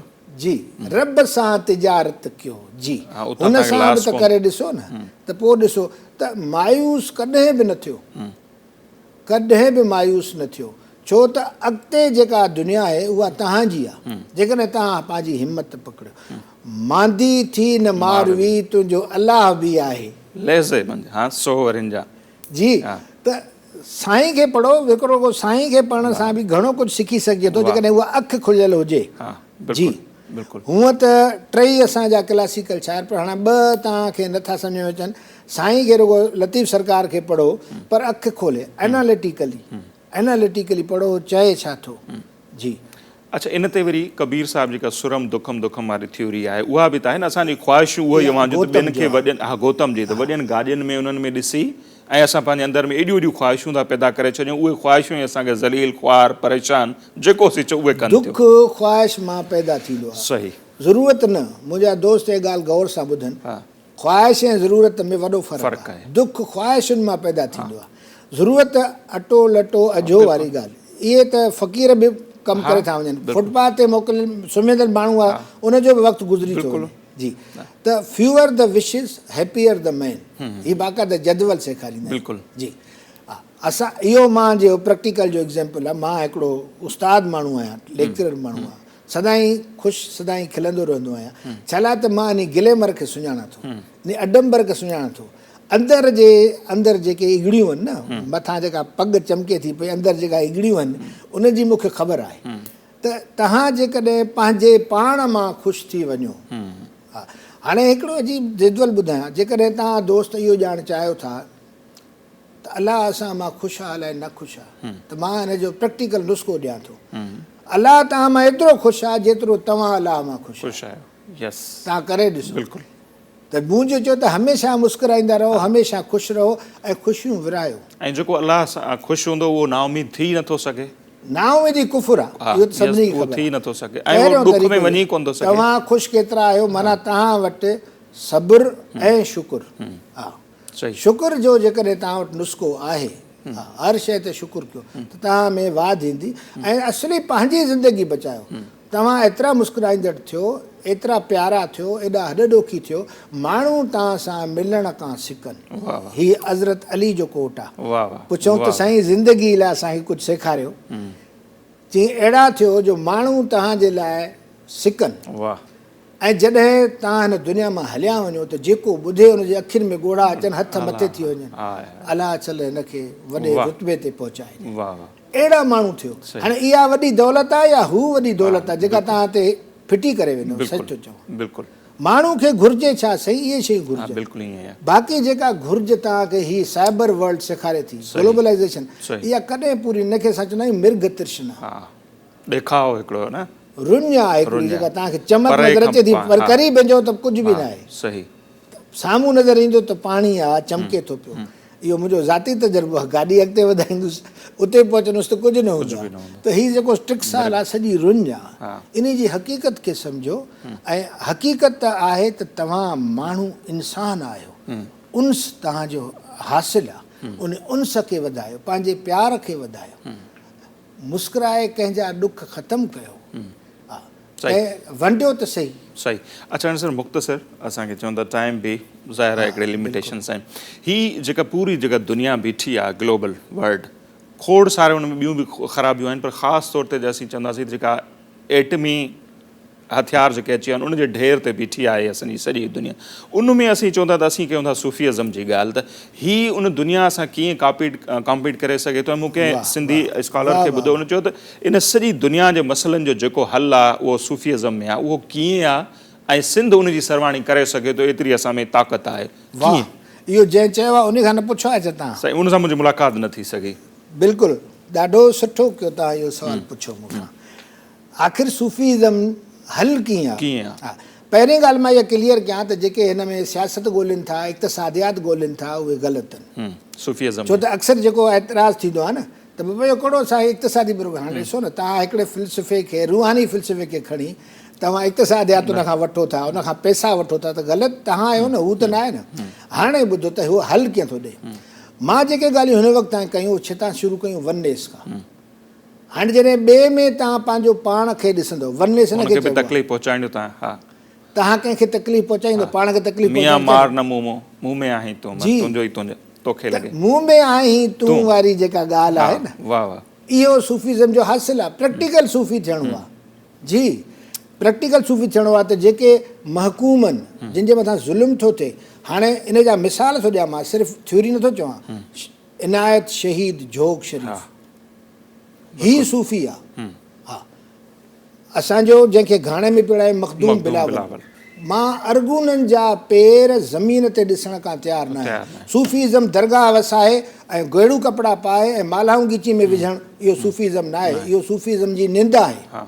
सूफ़ीज़म प्रैक्टिकल ज़िंदगी में बीहणो आहे, हॾ ॾोखी थियणो आहे, मज़लूमनि जो, ग़रीबनि जो, मिसकिननि जो, जेको मां चवां थो जेको हक़दार आहे, बिना कंहिं मज़हब फ़िके ॿोलीअ जे उन सां गॾु बीहो, उनजी मदद कयो। ऐं असली ॻाल्हि आहे हक़ सां विढ़ो। हक़ जी, सूर्य हमरी सोभ खे त दिलि जा वहम विसारे लतीफ़ा, हण भाला विड़ भाकुरे आॾी ढाल मढा, मथां तेग तरार मार त मतारो थिए।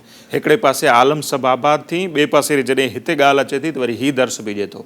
साईं एॾो ज़बरदस्त आहे करबला खे जेकॾहिं तव्हां लतीफ़ जे थ्रू सुर खे पढ़ो, केॾारो केॾारो जी माना इहा मैदान जंग जी, त केॾी बहादुरी।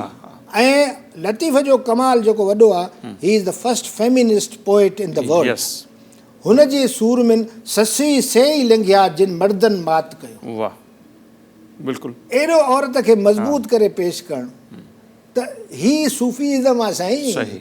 जेसि ताईं तव्हां 52% माना औरत खे तालीम नथा ॾियो, उनखे क़बूल नथा कयो, तव्हां अॻिते वञी न सघंदा। ऐं उहा तालीम ॾियो 7 सूरमियूं शाह जूं, हिकिड़ी न। बिल्कुलु। ऐं हर सूरमी जो पंहिंजो कमाल आहे। त ही तसौफ़ आहे साईं। त मूं चयो त पंहिंजे औरतुनि में शऊर ॾियो, तालीम ॾियो। जी, लतीफ़ इहो थो सेखारे त हे सूफ़ीज़म आहे। हक़ लाइ, सच लाइ विढ़ो, जिते बि मज़लूम आहे उनजो साथ ॾियो प्रैक्टिकली। जी, त इन अहिड़ी तरह सां असां हिन इस्तेसाल कंदड़ ग्लोबलाइज़ेशन में जेका कॉर्पोरेट वर्ल्ड आहे, 5 मां 15 थिया, ही था वर्क वरनि, ॾुकारया ॾेह माशल मूज़ी शाल मरे, ही लतीफ़ थो पढ़ां। बिल्कुलु बिल्कुलु। त प्रैक्टिकली इन्हनि खां खसियो, इन्हनि खे डाउन कयो। सही। हिन इक़्तिसादी तरह बि असां हक़ सच ऐं माण्हू जे एहतराम वारी दुनिया में अची, प्लस औरत सां। जी, औरत बि मुंहिंजी नज़र में इंसान आहे। हा, जेको इहो नथो सम्झो वञे न, ॻाल्हि इहा आहे त वननेस में न को फिको फ़र्क़ो, न का या जेका जेंडर आहे, जेंडर डिस्क्रिमिनेशन न हुजे।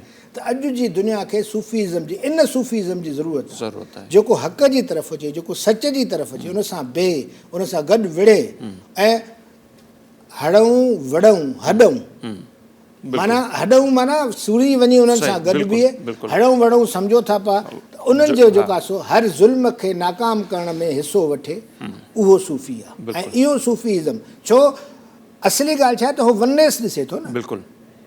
हू किथे बि कंहिंजो घाटो हिन मां आज़ादु थियो, ईअं मुंहुं सम्झो मुंहुं ॼण सम्झो मुंहिंजी ॼण गर्दन मुंहिंजी आजी थी। गर्दन आजी थी, जीअं अयाज़ साहब अयाज़ चयो चयो था। आहे। जी जी बिल्कुलु। कंहिं मां तोक लथो जंहिंजी की चई मां मुंहुं सम्झो मुंहिंजी गर्दन, त ही सूफ़ीज़म आहे। यस ही तरीक़ो आहे इंटरनेशनली इंसान थी सोचण में, जेके तव्हांजा कॾहिं बि ही प्लूटोक्रेट्स ही सरमायादार न सोचींदा, ही त इस्तेसाल सेखारींदा।